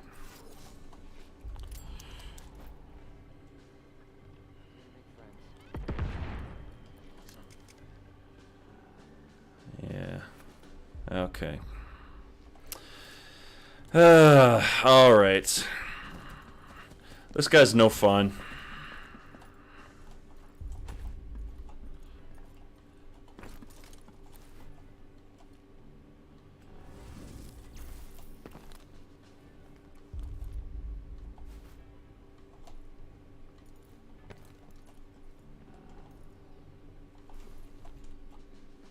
Alright. I better not lag out and die because of this. What the hell? I thought for sure he was down there. What? What in the world? Where the hell did he go?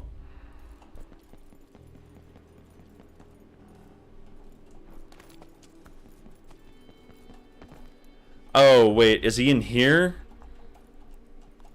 You're okay, Door. You know, you're the only thing on this island that just listens to me without interrupting. Tomato. Tomato. Whoa. What if I've been saying the right password the wrong way all this time? That's hilarious. What if he's actually down there? Is he actually down there? Is he in this room? Is he actually in that part of the map right now? Bro.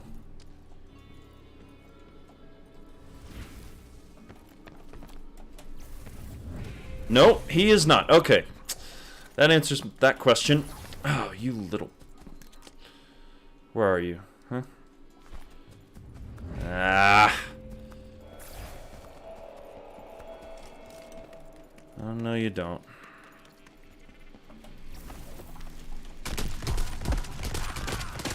No, you don't.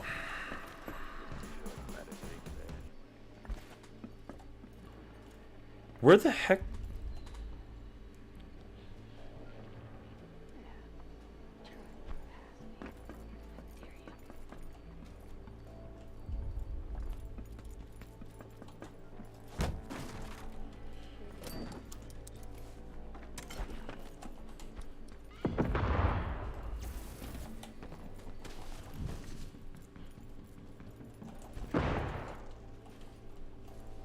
Bro. What? Where is this guy? Where did he, like, vanish to? Okay, I can't stand here for too long, otherwise I'm gonna be... I'm a sitting duck over here. Where the hell is this guy? Oh, crap. Yeah, there he is. I saw him. I saw you, dude. I saw you. You thought I didn't see ya. Major pain. GG's. GG's? Okay, now I can catch up. Every time I see a celebrity or content creator be too open about their personal life, it makes me cringe because it always worries me. People are nuts now. Yeah, cringe is the best word to describe it, honestly. It's like, keep your stuff to yourself. Another GG, my guy. Absolutely. Yeah, for sure. I think when people put too much of their personal stuff on the internet, they generally aren't considering how few viewers may become sycophantic and have a dehumanized view of them. Yeah. I never asked, when it comes to the whole cursing thing, are you aiming for a kid-friendly YouTube channel? I'd imagine it's pretty hard with arcane games due to their grim nature. Yeah, well, it's for the purposes... I try to avoid cursing as much as possible on the channel with, like, the videos and the live streams because it's just more appealing to, I guess, monetization. And, I mean, I don't earn, like, any money off the videos or off the channel at this point. It's not like it's a super big deal, but I guess I'm kind of trying to be a little bit forward thinking because if my channel ever gets big enough where I am earning a decent amount of income from it, like I wouldn't want to jeopardize my monetization for something as silly as dropping a curse word here and there, you know? I guess I'm just trying to be a little bit forward thinking, and I'm also trying to do it for myself too because I curse so much in my day-to-day life, it's not even funny, and I really need to like cut back on that because it's a bad habit. So, but yeah, I just, to your point though, I don't like to share really any of my personal life. I don't think that's worth sharing, especially on the internet, and yeah, it's just better for me to keep all that stuff to myself, and yeah, not go public with that. And it'd be better if more people honestly thought that way, but it is what it is. Yeah, I heard policies are changing on that as well. I definitely pay attention to YouTube. Yeah, and that's what I'm trying to do as much as possible is like try and keep up with what's changing, what's staying the same, and again, just trying to be a little forward thinking about the whole thing, if that makes sense. So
Even Lone Vault Wanderers. Sorry, I'm browsing the Twitter feed. Even Lone Vault Wanderers talking about how Redfall's getting really good reception from people, and it's always really good to see. Former Bethesda guy.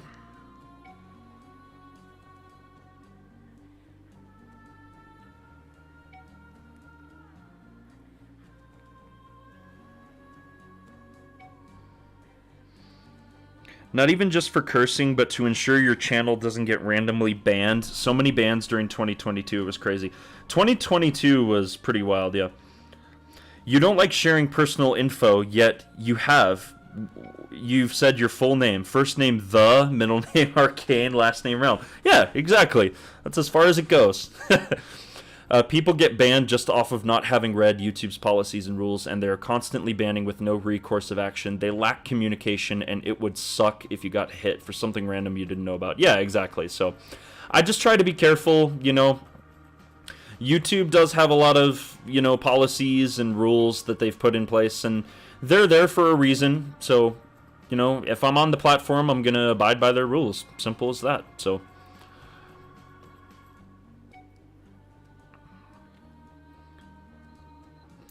And I mean, I think it's fair to not want me to, like, curse in my content. I really don't want to have to feel like I need to, like, curse in my videos or in my streams, you know? Like, that's, and really, I need to cut back on that just in my day-to-day life. So, that's just something I need to do.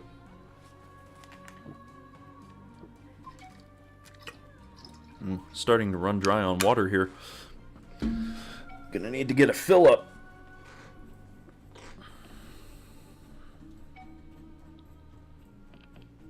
Oh man, what was I gonna say? I was gonna say something, or I was gonna, like, ask everybody a question.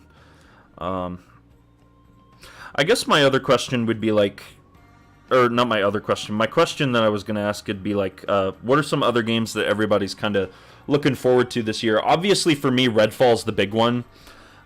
There's a couple of other games. Obviously, Starfield is the other big one. But there's a couple of games coming out this year that I'm pretty excited for.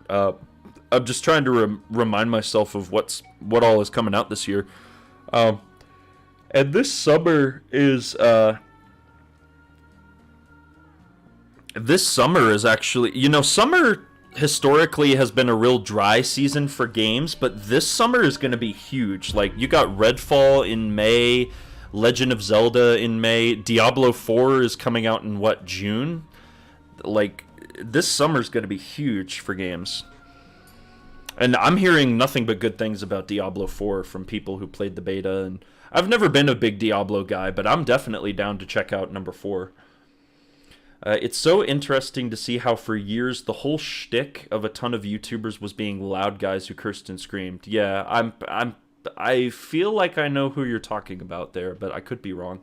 I'm really excited for Street Fighter 6 and Mortal Kombat 12. Fighting games are one of my favorite genres. Yeah, Street Fighter 6, we know that's coming out this year. And then Warner Brothers, because they're a crap company, they're like, yeah, we're dropping Mortal Kombat 12 this year, and they announced it in a frickin' investors call, of all places. Like, how lame is that?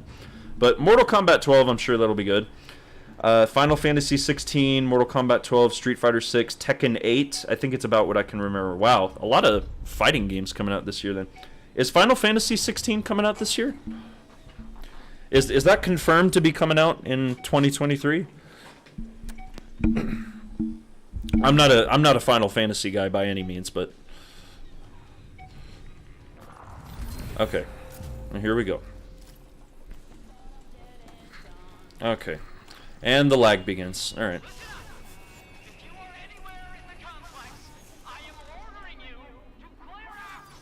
Come on.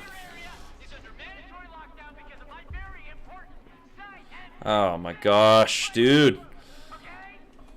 Jeez. Oh my god. Okay, this is not good at all. This is not good at all. I can't even get a headshot off, dude. What the... Bro! This is so bad.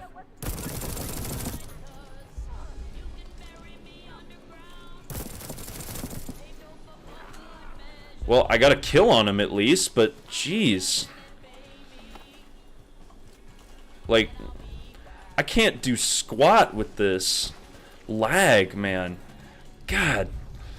If I somehow managed to win this, I would be very shocked.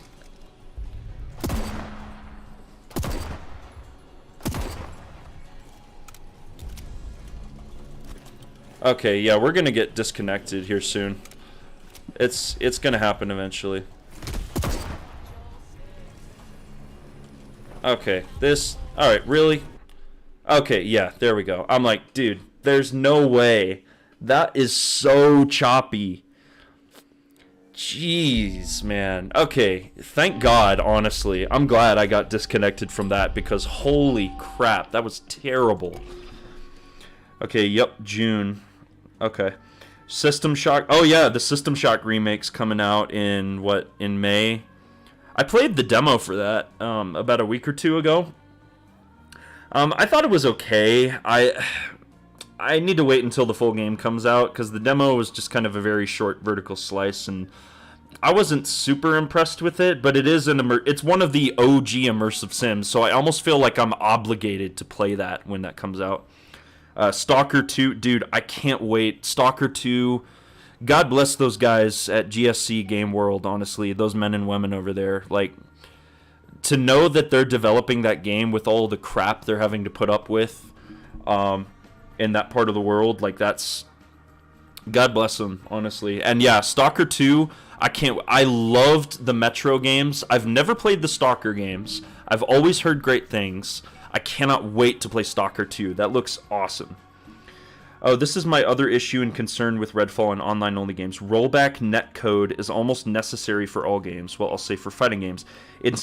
For fighting games, it's consistent. Rollback netcode can be implemented poorly, but more often than not, it's great. Yeah, I hope that it's good for Redfall. It better not be like Deathloop, where Deathloop's like peer-to-peer connection, and some matches you get into, you're fine. Other matches you get into, it's terrible.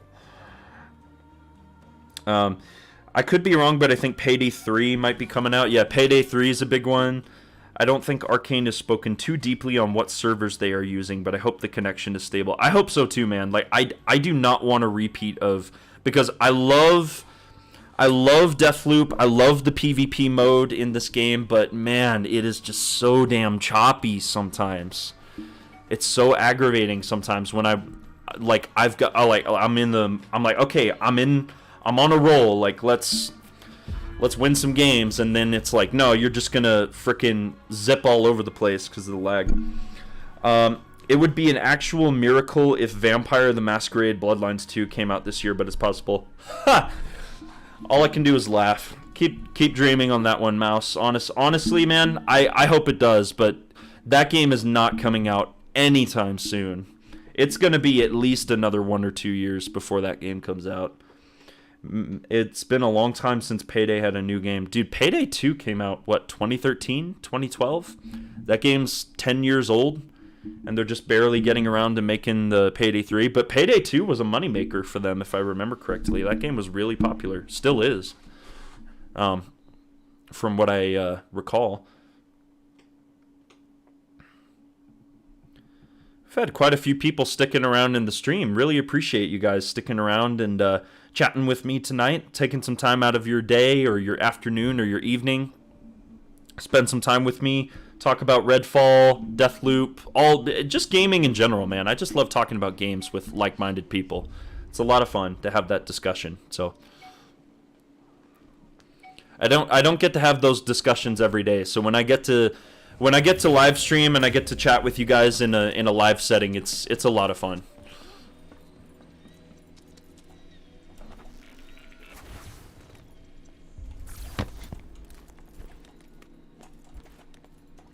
Okay, really? Really? Ah, Jesus. Alright.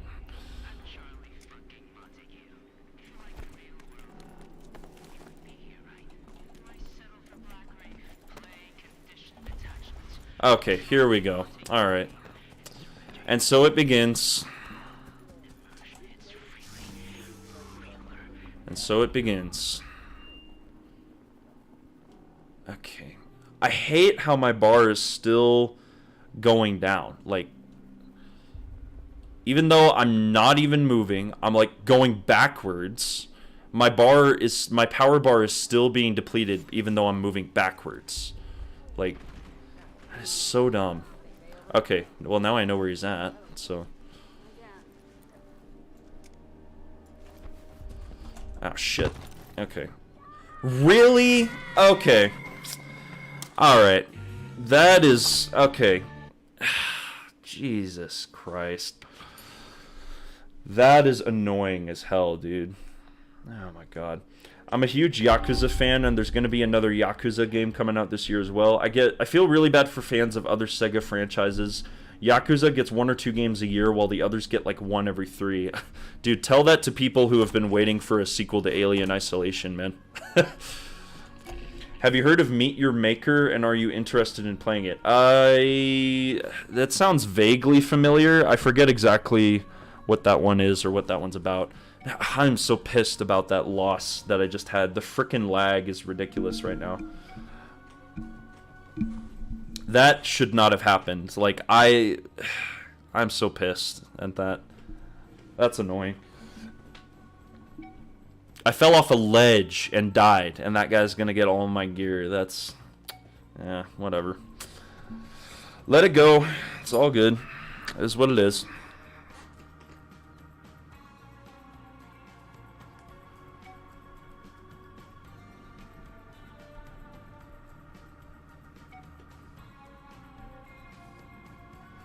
Yeah, honestly, Jordan, I can't say that I've heard of that one. I might have heard of it at one point, but it's not ringing any bells. It is just not ringing any bells. Oh, excuse me.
Alright.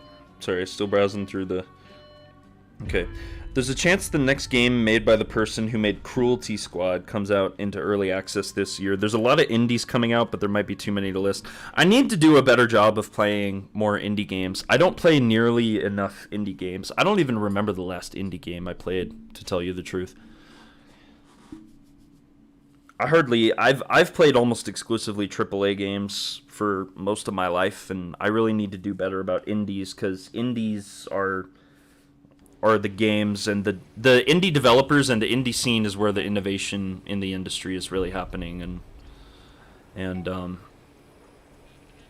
yeah, there's so many good ones that I've had a lot of good indies recommended to me, and I just need to try them out. So I've never spawned here before.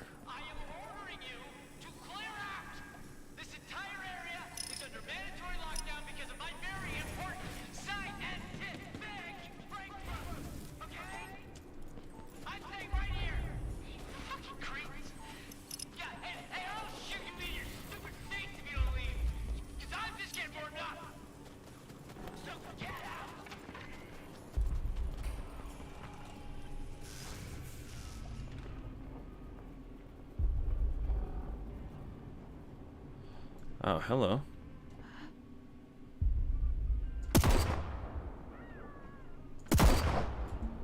Oh, shit. Okay, he spotted me.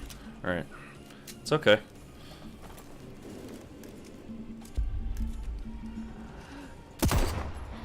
Okay, come on. Yeah, you see me, huh?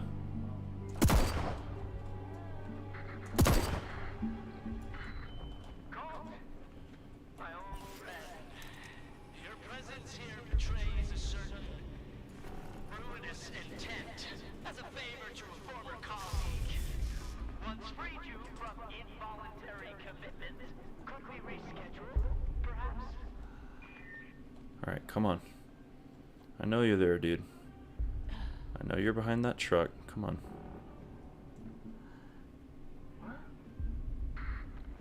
Okay, come on. Do you know my true field of study called Why I Left My Loving Family, Abandoned Vast Philanthropic Work? Shit. Psychometry. A means of perceiving subtle emanations, etched almost imperceivably upon the very stones of the earth. Hidden knowledge of the past called impossible secrets. Great mysteries revealed. Okay, well, that's not good. Ah, hell. This guy, really? Alright. I've had enough.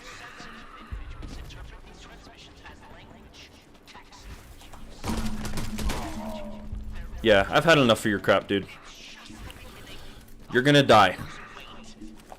You are gonna die. I'm gonna pump you full of bullets and you're gonna die. It's as simple as that.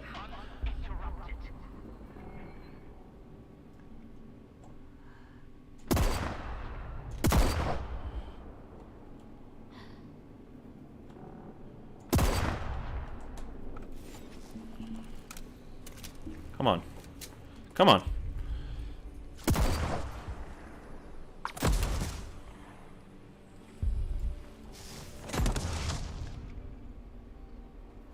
Where's your head at, huh? Gotcha. Oh, is that what we're doing right now? We're gonna have a snipe off? Is that what we're doing, buddy? Hmm?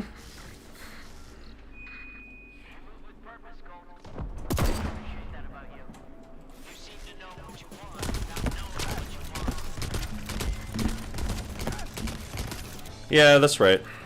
Sit down, dude. Finally, I win a game without any lag. Jeez. Dead Cells is my favorite indie game of all time. I would love to see you play it. I've heard good things about Dead Cells, and I mean, I would certainly be interested in maybe trying that out at some point. I just feel indie devs don't have that expectation compared to AAA companies. Well, yeah, obviously, they're not AAAs. Also, there's no game to go off like Bungie with Halo or Blizzard with Overwatch or WoW, and I think that's amazing. Yeah, they don't have that pre-built. They don't have those lofty expectations that the AAA companies do. Yeah, my 3 favorite games of all time are indies. They're really daunting to get into because there are thousands of good indie games. Yeah, there's a lot, man. The indie scene is bopping, especially right now. They're doing real good. I don't know if it's the last indie game I played, but I played Void Bastards about a year or two ago, and that game was a ton of fun. That's like from some of the BioShock and System Shock developers from Irrational Games and Looking Glass, and that's like a roguelite or a roguelike indie game. With some procedural generation, and it's like a first-person shooter. That one's really good. I really liked Void Bastards. I need to play that again, honestly. That was a ton of fun.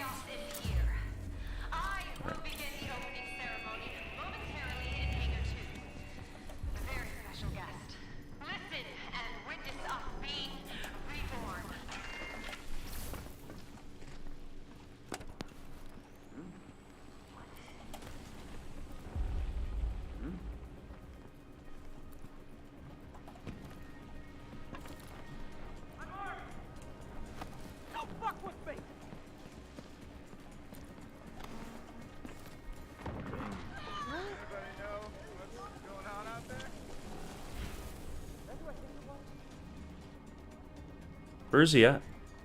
Oh, shit. Nice try, dude.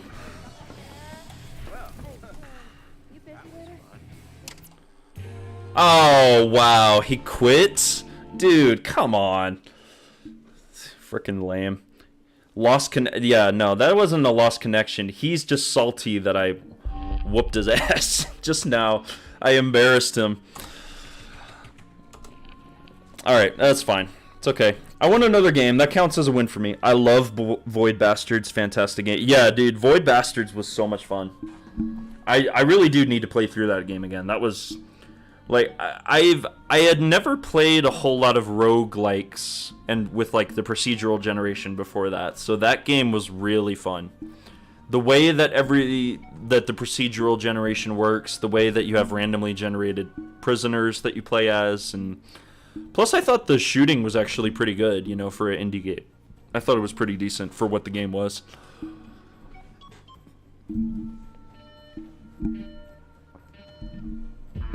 I tell you another indie game that I feel so terrible that I still have not played the full release yet. I still got to play frickin' Weird West. I haven't played Weird West yet from Raf Colantonio and the guys over at Wolfeye.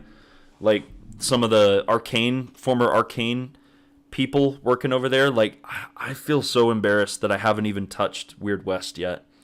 I really need to play Weird West. I think someone had mentioned to me in, like, a stream a couple of months ago that they would want to watch me, like, live stream that. So maybe I'll do that at some point. Who knows? Or maybe I'll just play it off stream or something. Or maybe I might even make a video about it. I want to do one of two things with Weird West. I either want to make a video out of it, or I want to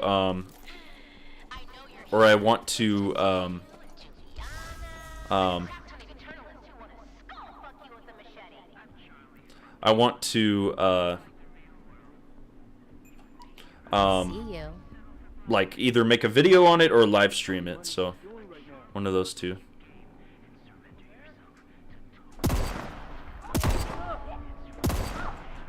Yeah, nice try, buddy.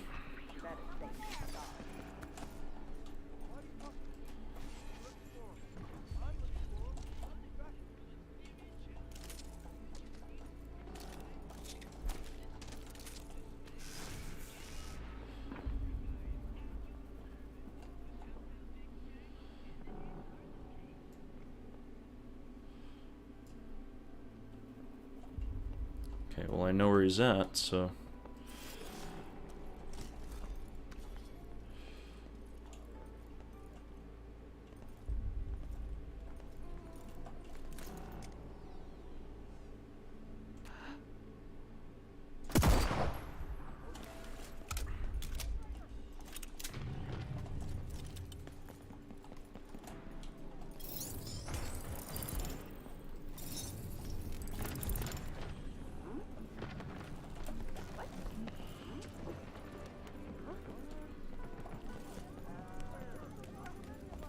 Oh, wow.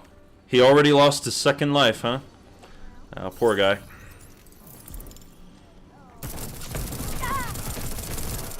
Wow. He got demolished. Restless Cadaver. Ah, GG's, man. Damn. I feel bad for that guy. He got smashed. Jeez. I need to play it as well. I have it downloaded on Game Pass, but just never got around to it. Yeah, same. Like, I have it installed on my PC. I bought it. I have it installed on my PC, but I just still have not gotten around to playing it. I honestly don't know what's keeping me from playing it. Like, I should have already played it by now. If I was an actual Arcane fan, like I claim to be, I would have already played Weird West by now. Dead Cells, Hyperlight Drifter, Cult of the Lamb, Inscription, and Super Hot are easily some of my top indie games. They just bang so hard. I do have Inscription on my Steam wish list. I heard really good things about Inscription. I'm not a big fan of, like, the deck builder card style games, but that one really grabbed my attention because of the art style, and it just seems really cool. Cult of the Lamb also kind of grabbed my attention too. Cult of the Lamb looks really neat. Especially... I don't know if anybody here watches Skill Up, but I watched Skill Up's review of Cult of the Lamb, and that was absolutely hilarious. I'm like, dude, I need to play this game someday, because he makes it seem like so hilarious. But yeah, if I was such a big Arcane Studios fan, I would have already played frickin' Weird West by now, dude. I feel so ashamed. I'm a fake fan. Confirmed. Fake Arcane fan. I'm not a real fan of Arcane because I don't even follow the the founder of the frickin' company over to his indie studio. I think you would love Superhot, to be honest. Yeah, I've seen like gameplay of Superhot, and that's one that I would definitely want to try. There's so many games that I want to play. There's so many games that I want to try. I just don't have any of the time, man. The only reason I'm even able to do a live stream tonight or like play any games this week is because my wife and son are with her side of the family for the week, and I'm gonna go and pick them up on Saturday morning. So I've been able to get a little bit of time to myself this week to be able to play games and stream and whatnot. Like it, yeah. It's just I just there's so many games and not enough time. You know, there's just not enough time. And with my baby boy in the mix and my wife, and like I have a family that I spend a lot of time with, and I love spending time with them. There's not a lot of time for anything else, you know. So my top 3 are Disco Elysium. Disco Elysium I hear is really good. Cruelty Squad and Hypnospace Outlaw. It's hard to recommend any of them to most people because they're all super weird. Yeah, I heard Disco Elysium is very, very niche. And Zaum, or whatever the development studio's called, they're kind of facing a bit of trouble at the moment, if I recall correctly from the news. Superhot is ridiculously short, so I don't imagine it'll snatch too much time if you wanted to try it out. Well, that'd be good, yeah. That's the thing, like, I don't have the time to play through games that are dozens or hundreds of hours, especially hundreds of hours long these days. Redfall I'm going to make an exception for because it's freaking Arcane, like, come on. And then Starfield also, because it's BGS, Bethesda Game Studios, like, I have to make exceptions for those. But games like Elden Ring, for example, people say, like, your first playthrough, if you want to see everything, do everything, and whatnot, it's like 150 to 200 hours easily for your first playthrough. And I really want to play Elden Ring someday, but I just don't have that time, man. I just do not have, like, that much time to spend with it, so...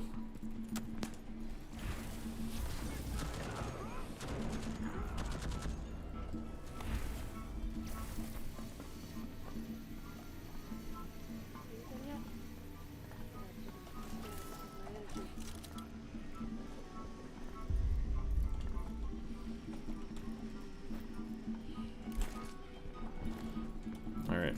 Where you at, Colt? Huh? Nothing over here. Hold your area and keep your eyes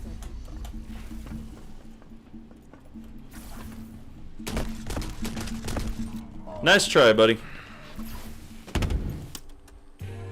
It's the same guy? Are you serious? There's no way it's the same freaking guy. I'm dead, dude. There's no way. It's the same guy that I just played on that map.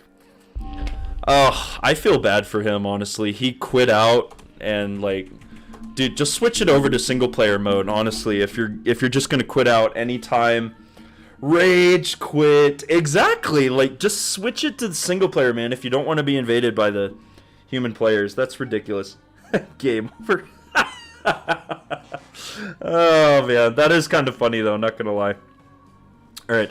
If a game is too long, it kind of puts me off. There's this indie boomer shooter called Hedon Blood, right? And in total, it's like 70 hours long, which is just way too much for me. Most boomer shooters are like 15 hours long for a reason. Yeah, most boomer shooter indies are not that long. 70 hours, dude? Jeez. That's ridiculous.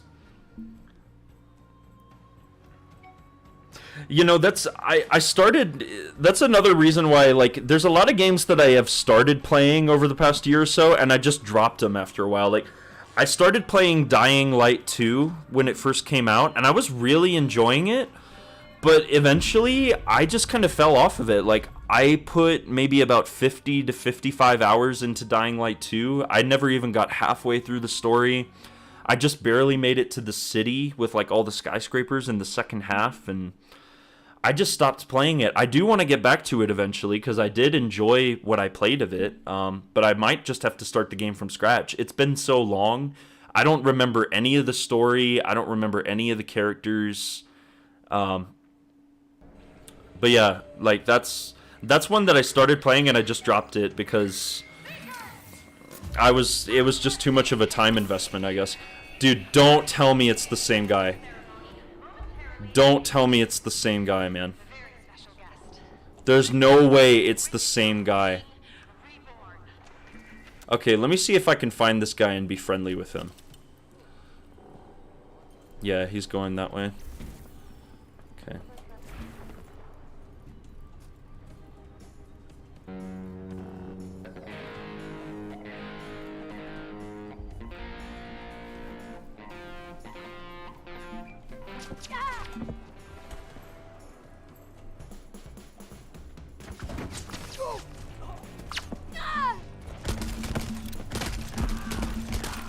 Watch, it's gonna be the same guy, dude.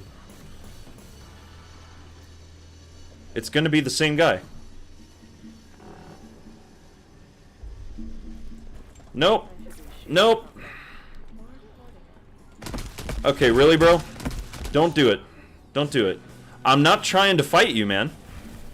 I'm trying to be nice here, alright? Don't come after me with that machete. I'm trying to be nice, dude. Ow. I'm trying to play nice! Jeez. Good lord. Already loaded.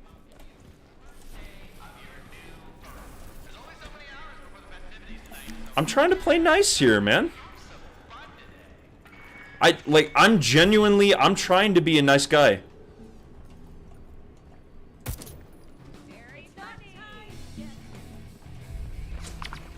I'm trying to be a nice guy here, dude.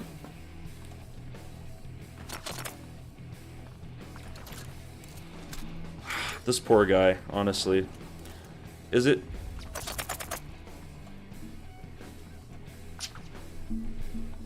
Don't. Okay, come on, man. Look, I'm not trying to fight you, dude. What? Alright. You left me with no choice. Oh, okay, my bad. It's not the same guy. Okay, never mind. Alright. Rage quits always get the best laughs out of me. That is so doggone funny. Honestly, though, it is pretty funny, not gonna lie. I had to get away from that guy, though, because he was gonna machete me right in the frickin' chest. So, sorry, dude. I was trying to play nice.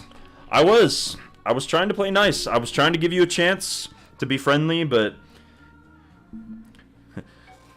I offered you friendship, and you spat in my face. I have the same problem. I honestly never beat the original Deus Ex, despite loving it, because like 30 hours into my first playthrough, I just stopped, and now all my saves are gone, which really sucks. Yeah, I still need to play the original Deus Ex. And I started playing Deus Ex Human Revolution when that game first came out, all those years ago, and I never beat it. I just dropped it after a while. I got bored, or I moved on to other games around that time. I need to play that. I need to play Human Revolution, the OG Deus Ex. I need to play Mankind Divided. There's a lot of immersive sim games that I feel like I'm obligated to play at this point because I love Arcane so much. Lol, God, I love that shotty. Dude, that shotgun is crazy powerful. There's a reason why that... Whoops. I hit my frickin'... I don't even remember what this is called. What is this? This is my pop filter. Yeah, I just hit my pop filter on my microphone just now. There's a reason why that shotgun is one of the most overused weapons in PvP, especially the one with that, like, with this upgrade here that slows them, because then they're a sitting duck. They're as good as dead as soon as they get hit with that slow effect.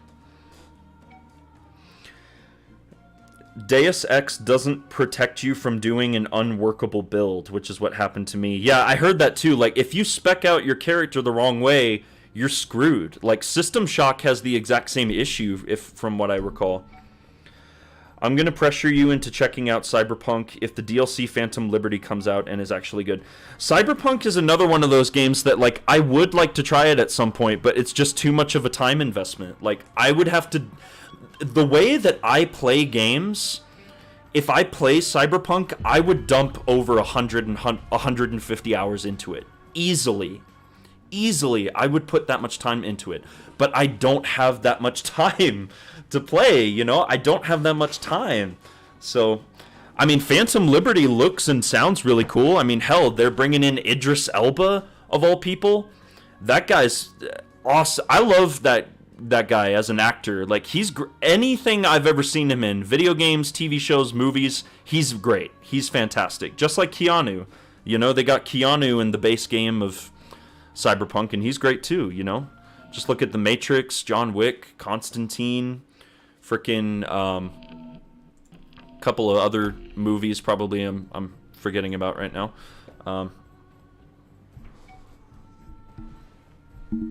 Yeah. Idris, amazing actor. Dude, I freaking love Idris Elba. Idris Elba is one of my favorite actors. Honestly, he's one of my favorite actors. Like, if maybe not my top 3, but definitely my top 5. Like, top 5 at least. He's somewhere in there. He's somewhere in my top 5. Got done dirty in the MCU, though. Oh, my God. Oh, we really have to bring that up? Dude, the MCU, he was done dirty. DC, he was done dirty. I'm sorry if there's anybody here who likes James Gunn or the Suicide Squad movie. I thought it was so below average. Like, I didn't think it was funny. I didn't think... Like, people were praising that movie, saying it's, like, the best DC movie ever. And I'm like, dude, this is so below average. Like... And Idris Elba was, like, a knockoff Deadshot. I don't even forget the guy's name. Or I don't even remember his character's name. What was it? Bloodsport? I think is what it was. He was basically just a knockoff Deadshot, like a knockoff Will Smith in that movie.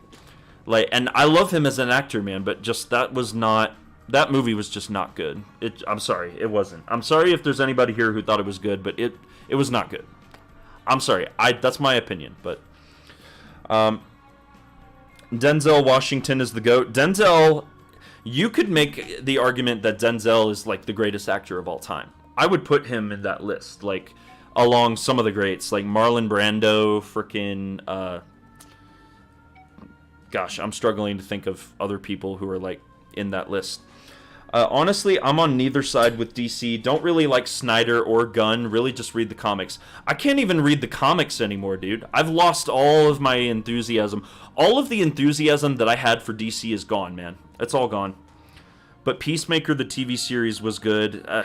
I think Peacemaker looks like trash, dude. Peacemaker was so dumb from the beginning. I can't believe they made a TV show out of that. And not, like... someone who people would be more interested in, like one of the lesser known, one of the B tier or C tier Justice League characters would have been more interesting than frickin' Peacemaker. Like, I just think it's dumb. I think James Gunn being over at DC is nothing but bad. I think it's terrible. A terrible idea having him be the head of DC. I have so many. I'm not gonna ramble on about my thoughts about DC unless everybody really wants to hear what I have to say about DC and the movies, but yeah, because that's honestly a whole other live stream's worth of conversation that I could have about why I fell out of love with DC.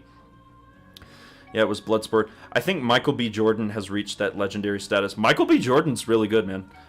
Jonathan Majors. Yeah, Jonathan Majors has been doing some really good stuff too.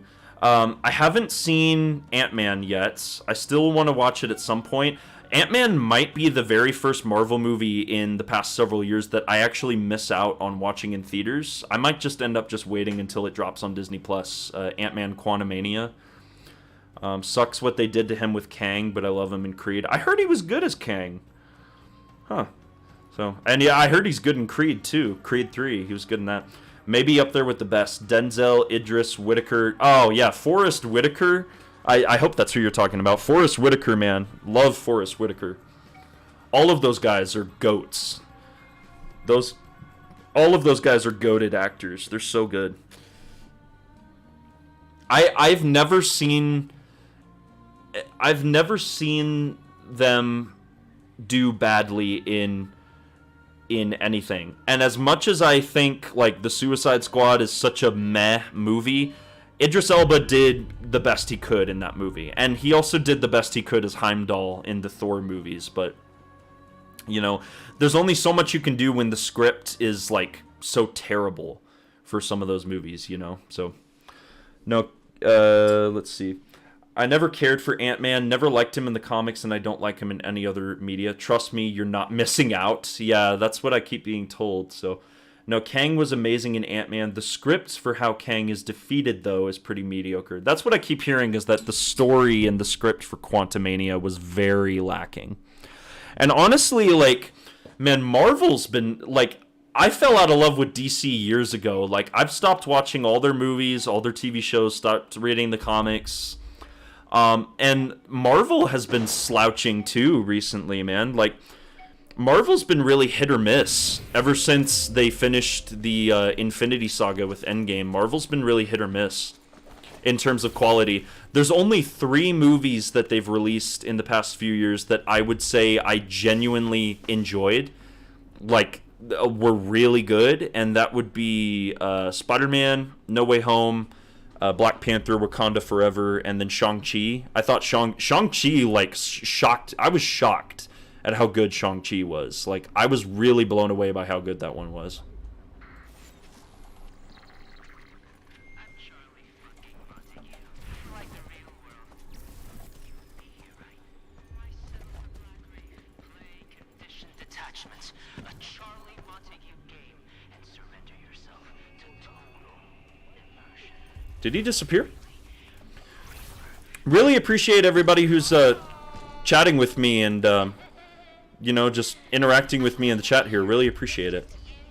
And a crap ton of Eternalists who want to smoke you with a machete. Fun, right? Come on. I know you're there. Oh, you're trying to flank around me? Huh? Is that what you're trying to do? Where are you going, huh, buddy? Oh, I know you're there. I know you're there.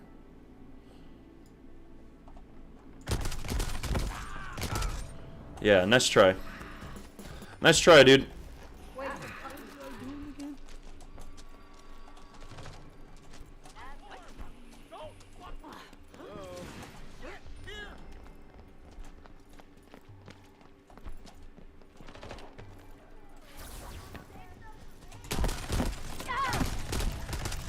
Nope. So, any good books lately?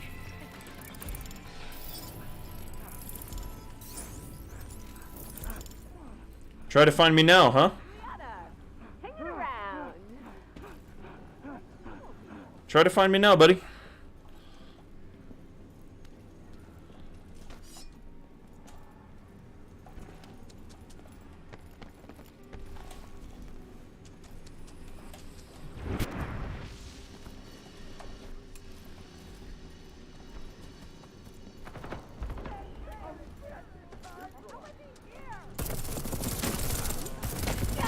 Nope. Nice try. Quinage.exe. Nice try, dude. Okay, sorry, I gotta catch up with, okay,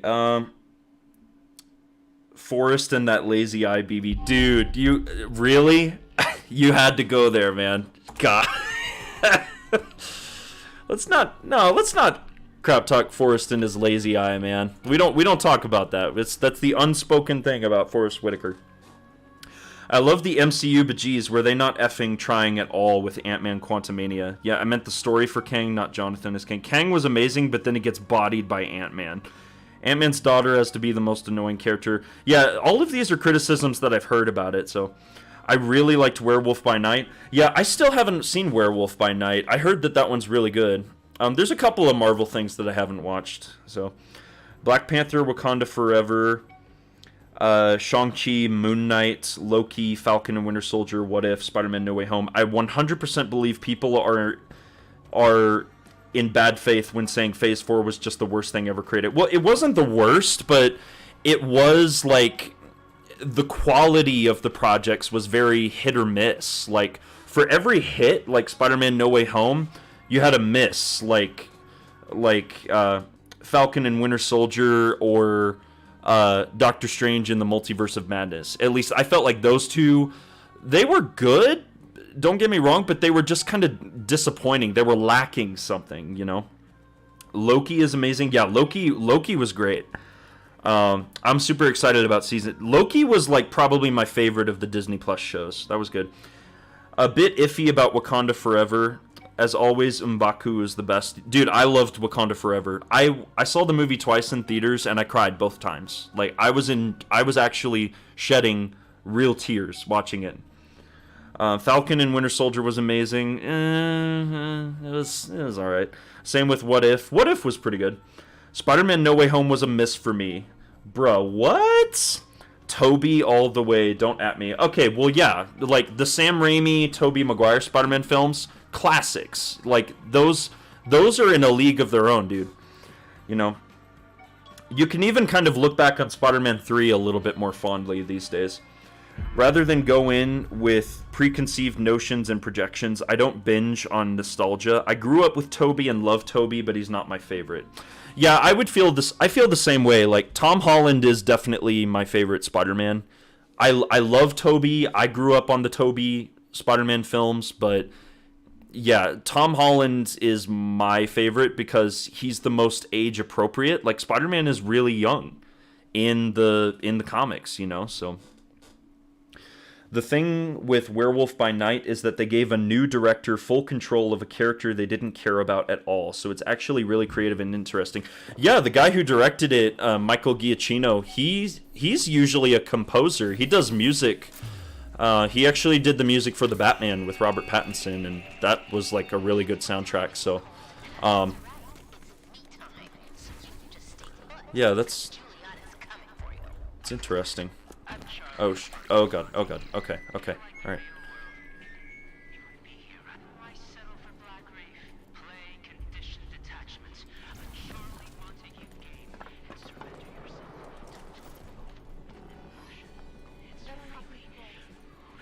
Where did he go? Where's he at? Huh? Bro, what is this noise I'm hearing right now? What the hell?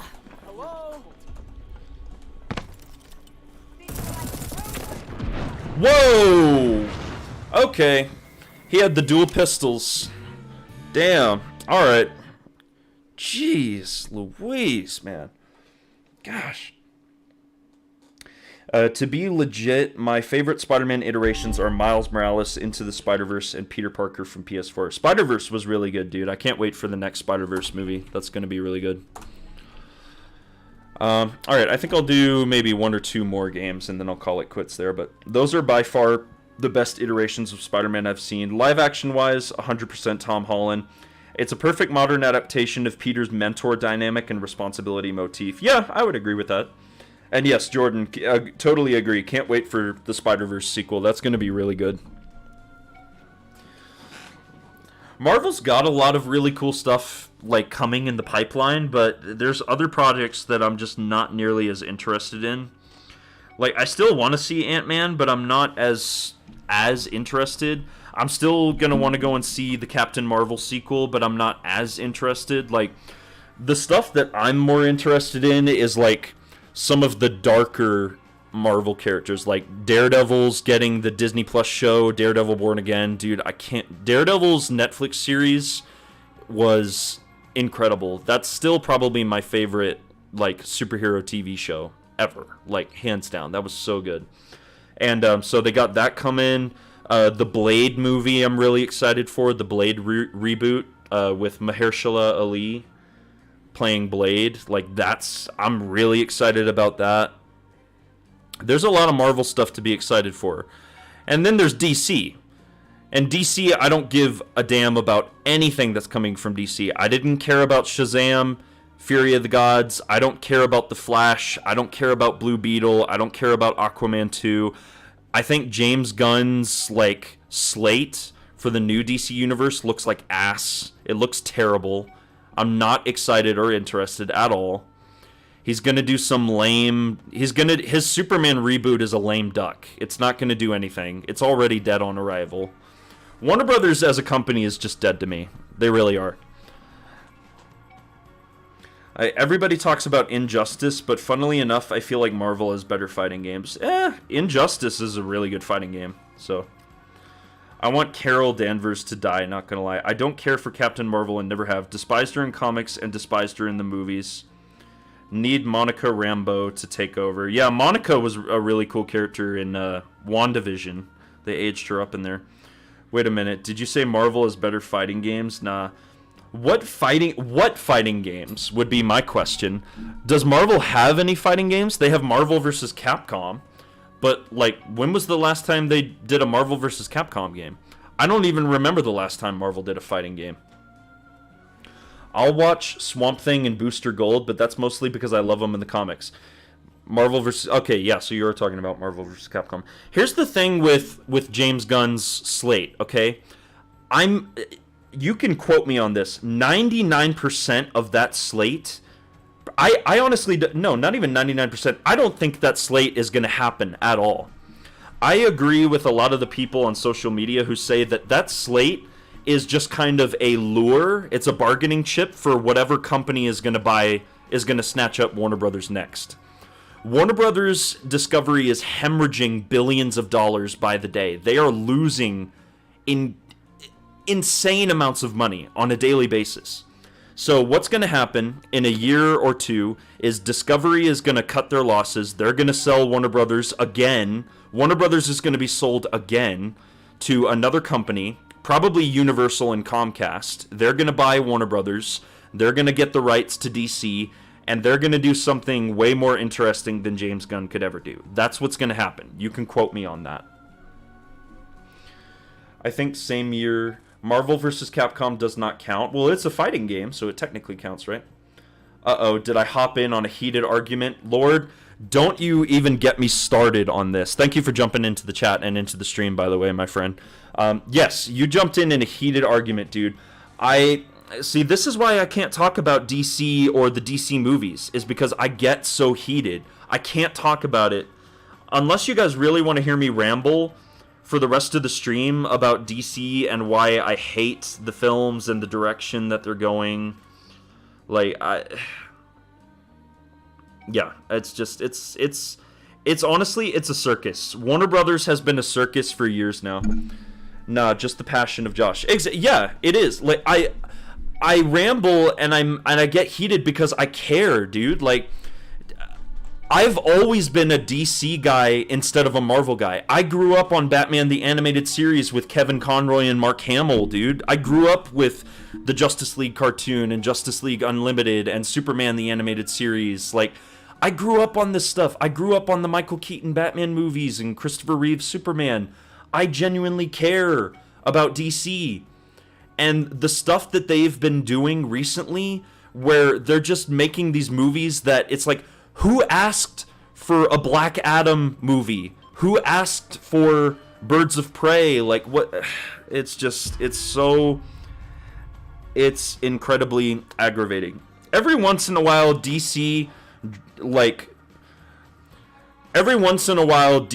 will plop out like a diamond in the rough, dude. Like, the last movie that I watched from DC was The Batman with Robert Pattinson, and that was great. Like, I loved that. That was awesome because it was completely separate from all of the crap that's going on with the DCEU, like their connected or rather not so connected universe, because it's basically a bunch of solo movies that are like so loosely connected that they might as well not be connected at all.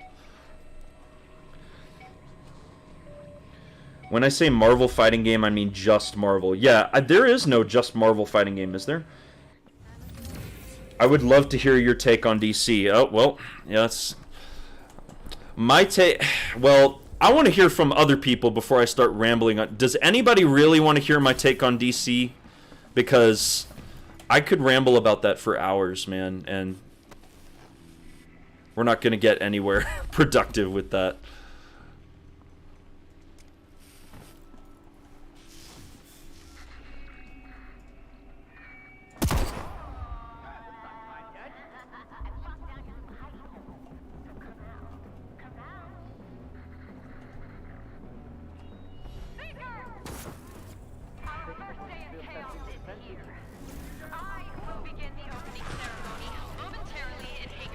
Come on, come on, come on. Let me get the backstab. Yes, okay, well, I didn't get the backstab, but I got him with the machete. Now I'm backing out. Oh, God. Okay. Whew. Alright. That was close. Alright. Okay, now where are you at, huh, buddy? Okay, yep, there you are. Oh, crap. Okay, well.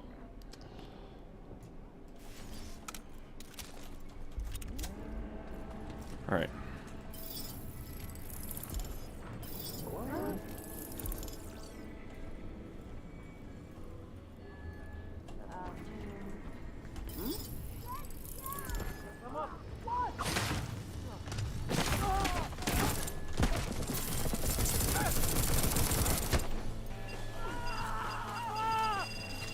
Oh god.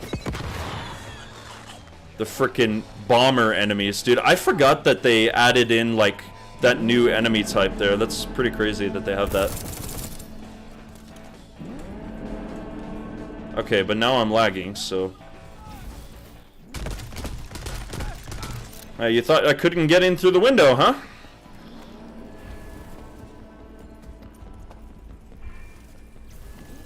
Alright.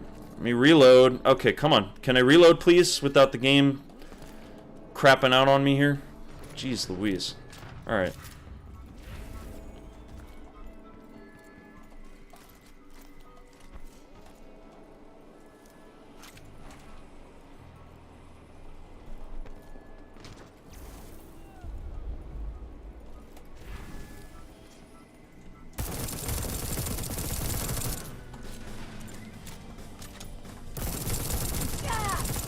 Oh, hell no. Come on. Ah, jeez, dude. Alright. Dishier Osprey took me out. Now, well. It is what it is. Alright, well, let's see. Even if they come out, I feel like gun style makes zero sense with Swamp Thing, who is a very serious, stoic character. That's the thing, like... Everybody seems to be so happy that James Gunn is doing a Superman movie, and I'm sorry, but he's the wrong guy for a Superman movie. He really is. Like, he is not the right guy for a Superman movie. I don't follow too much up on DC and started to fall out from Marvel, but I think Marvel and DC respectively deserve great sagas of movies. No idea if that's relevant. No, they do deserve it. It's about whether or not they're actually going to get them. Marvel has already had one great saga. It's called the Infinity Saga.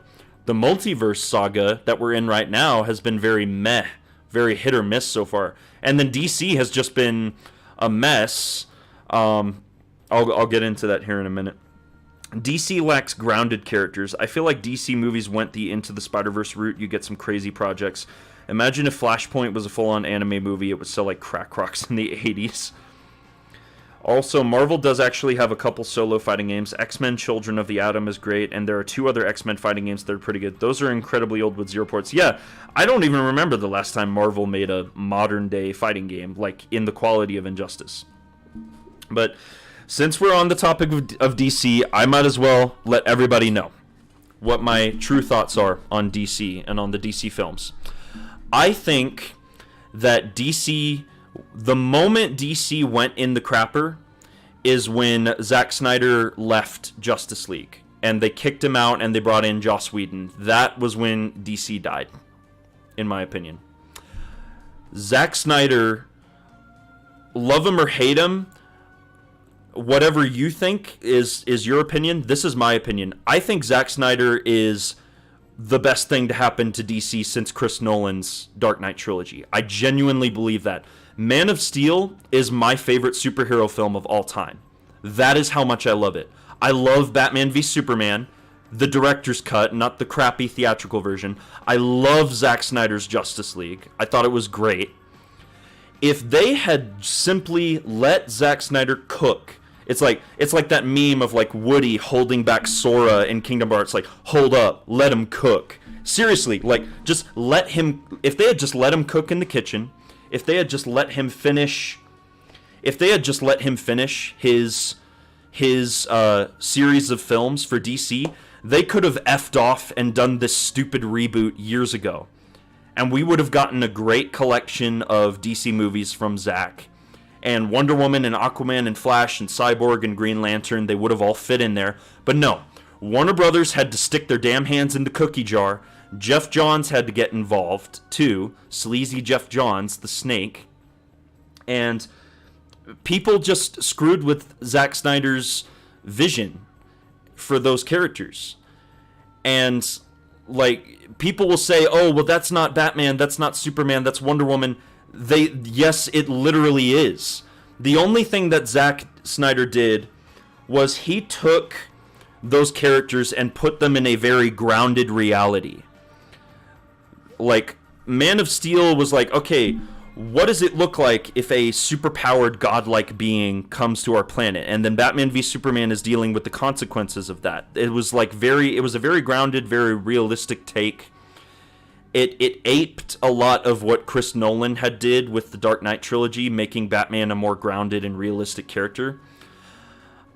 I feel like that is the superior version of DC, is when they go dark, when they go gritty. And Man of Steel and Zack Snyder's Justice League are not really even very gritty movies, in my opinion. You know, are they a little bit darker in tone? Yeah, but they're not like... I don't know. I think all of Zack Snyder's DC movies are incredibly misunderstood. I think people were missing the point of what he was trying to do entirely. The fact that people are still talking about his movies and still dumping on them proves that people just don't understand what he was trying to do. And if they had just let him cook in the kitchen, he could have delivered a great series of films. We would have already been done with Zack Snyder's Justice League saga like 2 or 3 years ago. He would have released Justice League 3 and we would have been done. And then I would have been totally fine with a reboot at that point. But no, they had to screw around and mess everything up, so... Man of Steel, for real. I hate to be that guy, but Batman does not kill. No, you're right, Batman doesn't kill. But for the sake of the story that Zack Snyder was trying to tell, it's a Batman who's lost his way, and Superman helps him kind of regain his humanity, in a sense, you know? Like, you can say what you want about, like, the way that story was told, but the idea and the concept and the execution of it, like, I really loved it. I thought it was great. I don't really like most of the Snyder movies, but I can never hate somebody for liking something I don't. My take is kind of just, I'm glad you can enjoy them more than I do. Yeah, I do genuinely enjoy them, man. Like, Zack Snyder, more and more people, as time goes on, they look back more fondly on Batman v Superman and Man of Steel. And as the years go on, more and more people are going to look back fondly on Zack Snyder's Justice League. And people are going to realize, like, what we missed out on with him and his DC films, you know? I'm not one of those guys that's like, oh, restore the Snyderverse. Like, I'm sorry, but it's been so long at this point that I just think there's zero chance of that happening. Like, it's not going to happen with Warner Brothers. It's not going to happen with Amazon. It's not going to happen with Netflix. Zack is over there doing Army of the Dead and Rebel Moon at Netflix, which I really liked Army of the Dead. I'm excited about Rebel Moon, but he's not going to come back to DC, probably ever. If I wouldn't want him to come back, honestly, because of the crap that he was put through by Warner Brothers and those stinky executives over there. Like, he was put through so much crap, and he experienced a death in the family, literally a death in the family. His daughter passed away tragically, and he had to step away from directing Justice League, and the whole thing was a mess, you know? I don't want Zack to go back to DC. Like, I'm glad we got the movies we got from him, and would I love to see him finish his storyline? Absolutely, but it's never going to happen at this point. All of the actors have moved on. Henry Cavill's not Superman anymore. You know, Gal Gadot's done as Wonder Woman. Ben Affleck's done as Batman. All of those guys are done, dude. So it's never going to happen, but I am glad that we got those movies. But I do agree, Zack Snyder had an interesting thing going on. I don't think it was all that great, but I liked some things. Like, Superman snapping Zod's neck made me laugh when I saw the movie, because I was like, WTF is this? Never understood that. The rest of the movie was amazing. Well, it makes perfect sense. In my opinion, at least. It's like, Zod... Zod is basically putting him into a no-win scenario. He literally says before that, he's like, there's only one way this ends. Either you die or I do. Zod did not care about anything. He was going to kill as many people as possible. He had no purpose. When Clark brings down the Kryptonian ship with all of those pods, the growth pods or whatever, he killed any hope for Krypton being like reborn the way that Zod wanted it to be. So Zod didn't have a purpose. He's like, you took my purpose. I have nothing left to live for. I'm going to kill everyone on planet Earth and I'm going to kill you too. Or you can kill me and you can end all of this. Zod basically put him into a no-win scenario. Like, if Zod really wanted to kill that family quickly, he would have just looked him dead in the eye and zapped him. But what did he do? He was moving his laser vision like really slowly towards them. And that was intentional, because he's like, you're going to have to kill me, dude, because I'm not going to stop. You know, literally, Clark says, he's like, you have to stop this. And Zod's like, never. I'm never going to stop. And then he snaps his neck. It makes perfect sense in the context of the film, of the story that Zack Snyder was trying to tell. It makes perfect context. And then it gives him a reason later on to be like, I don't ever want to kill another human soul again. You know, it's like Zack was trying to really kind of break these heroes down and build them up so that by the end of his saga, they would be the heroes that we know from the comics, you know? So it was a really interesting concept that he was trying to explore in those movies, but sadly, we'll never know where it would have went. Well, we know where it would have went if you've read any of his like ideas for the storyline of Justice League 2 and 3 and his storyboards. Like, we know exactly how his story would have ended, but I would have liked to have seen how that played out. But Henry and Warhammer 40K, though, yeah, I'm honestly good for Henry. Like, he said, screw off WB, I'm gonna go and do something else. And he's a big like diehard Warhammer fan, right? So the fact that he's doing a Warhammer show for Amazon, that's a big deal for him. And honestly, good for him. Henry seems like a really nice guy, and he got screwed over so bad by Warner Brothers. Like, they screwed him so badly, man. I really wanted a Man of Steel 2, like a proper solo Superman sequel with him like fighting someone like Brainiac. We've never gotten Brainiac in live action, dude. And like, it just, yeah, it's the DC basically is the definition of wasted potential and missed opportunities right now. And what did they decide to do? They decided to go off and make movies about characters that nobody cared about, no one had ever heard of, nobody wants to go and see. You know, it blows my mind. Henry deserved so much better, man. The Witcher, and yeah, he got screwed out of The Witcher too. It's like he left The Witcher so that he could go and play Superman again. And then what happened? They kicked him out of the Superman role. So he got screwed out of Superman and The Witcher. They're replacing him with Liam Hemsworth on The Witcher, which that's gonna flop. I can call that right now. DC screwed him. DC and Warner Brothers, not DC screwed him, Warner Brothers screwed him. Warner Brothers is the company that I have a real issue with. Henry deserves so much better. If he does end up joining Marvel, I hope he plays Sentry.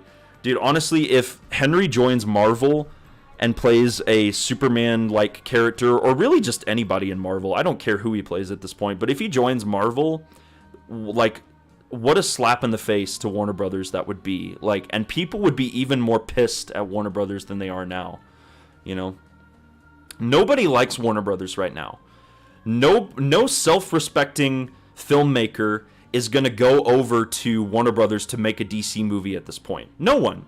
Because they throw all their filmmakers and their actors under the bus as soon as something bad happens. Warner Brothers, you want to talk about one of the greatest movie studios of all time having an incredible fall from grace over the past few years? Warner Brothers is it, man. Like, these are the guys who made the Harry Potter films, the Dark Knight trilogy, like some of the greatest films that I have seen in my life. And to look at where they are now, it's so sad and it's so pathetic what their fall from grace has been like. It's crazy. Just remember, Warner Brothers made canon Bugs Bunny being a absolute predator, LMFAO, if you remember Meat Canyon. Oh my god, dude, the Meat Canyon video, that was so damn funny. The Bugs Bunny one, god, I cried laughing watching that the first time. But yeah, just, anyway. It's a mess over there, and they're gonna, like, that's why I think James Gunn's DC movies are not even gonna happen at all. Like, Warner Brothers is going to be sold off again to another company, probably Universal or Comcast. They're going to get the rights to the DC franchise, and they're going to do something far more interesting with it. And the only reason why is because they actually have the money to be able to do it. WB fumbled the bag. Dude, I've never seen any studio fumble the bag harder than they have. Like, it's crazy how they continue time after time after time, they continue to mess up. Literally everything they touch, they mess up. Last year, they only had enough money to release 2 movies last year. And that was Black Adam and Don't Worry, Darling. And both of those movies were trash. They were terrible. And they only had enough money to release those 2 movies. And you may be asking why. Well, again, it's what I said earlier. They are hemorrhaging money like no one's business. They're losing billions of dollars every day. They're losing a ton of stock value every day. It's like nothing is going to save them at this point. They are a sinking ship. Warner Brothers is the Titanic, and they have been for a couple of years now. But, yeah. DC shouldn't be that freaking hard to get right. They need more down-to-earth, relatable characters to establish them. Like, really, DC is not... It shouldn't be that hard. It really isn't. And this is what I liked about Zack Snyder's approach to the characters, is they were like...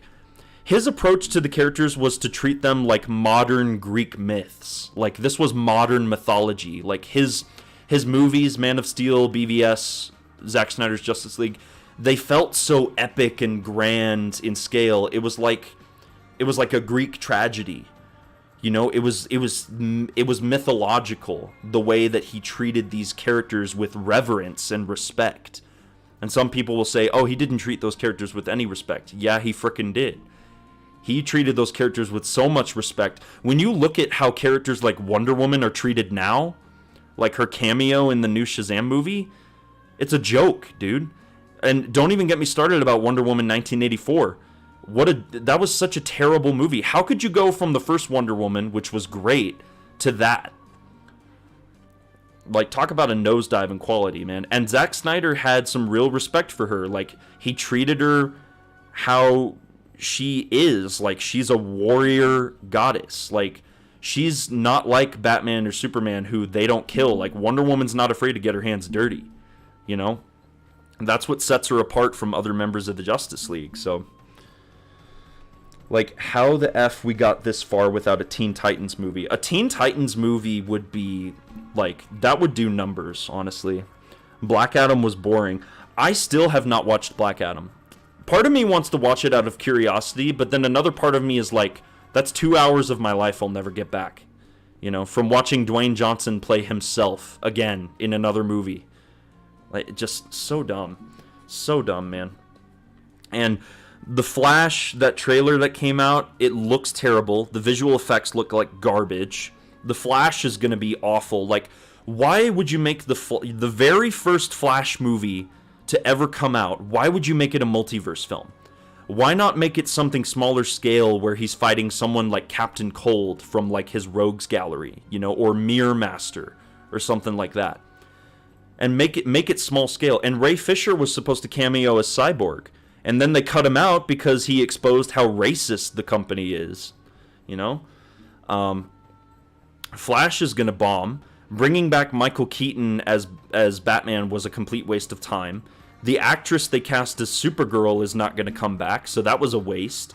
They're bringing back Zod, and they're basically what The Flash is like the one last middle finger WB is giving to Zack Snyder. They're completely erasing his DC movies from the canon. Man of Steel, Justice League, Batman v Superman, they're erasing those movies from the canon by going all the way back to when Zod was invading Earth, and they're just trading Henry Cavill's Superman for Supergirl. That's all they're doing. And then don't even get me started about the crap with Ezra Miller and all the stuff he's been involved in. Like, what a mess, man. And then Aquaman 2, like, all the stuff with, you know, Amber Heard, and I'm hearing that, like, it's going to be a buddy comedy, and, like, just, no, dude. Blue Beetle is one that, like, I have a little bit more optimism about, but I also find myself wondering, again, it's like, why is that a movie that's being made? Why are we getting Blue Beetle before a Green Lantern reboot? That's a genuine question. Like, why has Green Lantern not been rebooted yet? You know? We need to establish the core members of the Justice League before we start getting into the B and C tier characters like Black Adam and Shazam and Blue Beetle and all that crap. So, wait, you think the Flash looks bad? For real? I thought it looked pretty dang great, CGI. Dude, that CGI in that trailer was awful. It was terrible. I'm sorry. Flash is gonna be awful. That movie, nothing can save that movie at this point. No amount of reshoots or delays will ever save that movie. That's gonna come out, and it's gonna be trash. Dwayne is a great entertainer, but so underrated. He does not have any versatility when it comes to acting. He's not an actor. Honestly, Dwayne Johnson is a businessman. He has built a brand around himself, but he is not an actor. He tries to sell himself as a brand. Like, you go and see the movie because it's got the Dwayne Johnson brand, you know? It's got him in it, but it's because of his brand. He's built a brand from it. Green Lantern had a show that was going to be made, but they canceled it. Exactly. Dude, I can't even begin to count the number of canceled projects that Warner Brothers has had on with the DC stuff. They have canceled so many things. Like, that could have been great, but it's just all wasted potential now, and none of it matters. So, how did we go from starting out the stream several hours ago, talking about Redfall, being so hyped, being so excited, jumping into Deathloop PvP for a bit, and then rambling about DC for like the past half hour? How did we get here? I really want to know how we got here. Like, this is crazy how I have literally gone from one end of the spectrum, so much excitement at the beginning, to so much hatred and animosity at the very end of the stream. Because this is where I'm going to end the stream, guys. It's 10:34 p.m. where I'm at right now. I have to get up for work in the morning. I missed all the Redfall talk, LMAO. Yeah, you did, Lord. But still appreciate you jumping into the stream, though, man. Always good to see you and Heart here, my channel regulars. Like, I can't believe my channel has gotten big enough that I actually have people like you guys who come to my streams and my videos and my comment sections, like, on a regular basis. Like, you guys will never know how much I appreciate it. Genuinely, I really appreciate it. And I don't get to have conversations like these every day, so it's nice to talk with people who are, you know, like-minded in that way. So, LMFAO, nah, I feel you. You have a good night, man. I'm gonna catch some Z's. Yeah, you too, Heart. Lord, I think a change in topic would be good. I'm watching John Wick 4 tomorrow. Oh, lucky. I hope you enjoy it, man. I hear, like, IGN gave John Wick 4 a perfect 10, so it's got to be good. I heard it's really good, so. But yeah, that's where I'm going to call the stream for tonight, everybody. So let me go ahead and actually switch over to that screen there. And let me just make sure that it's going to pop up on stream. My little overlay.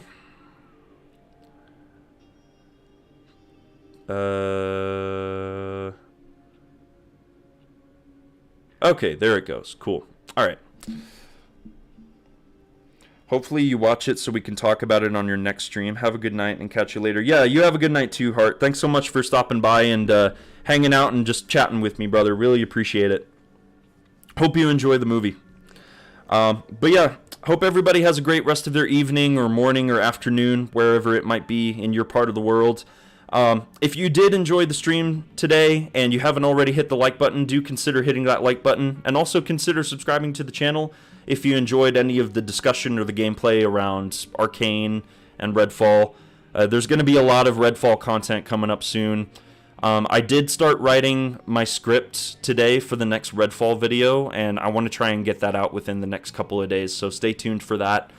And yeah, in the meantime, just hope everybody has a great rest of your evening, afternoon, morning, and I will see you when I see you. Take it easy, everybody.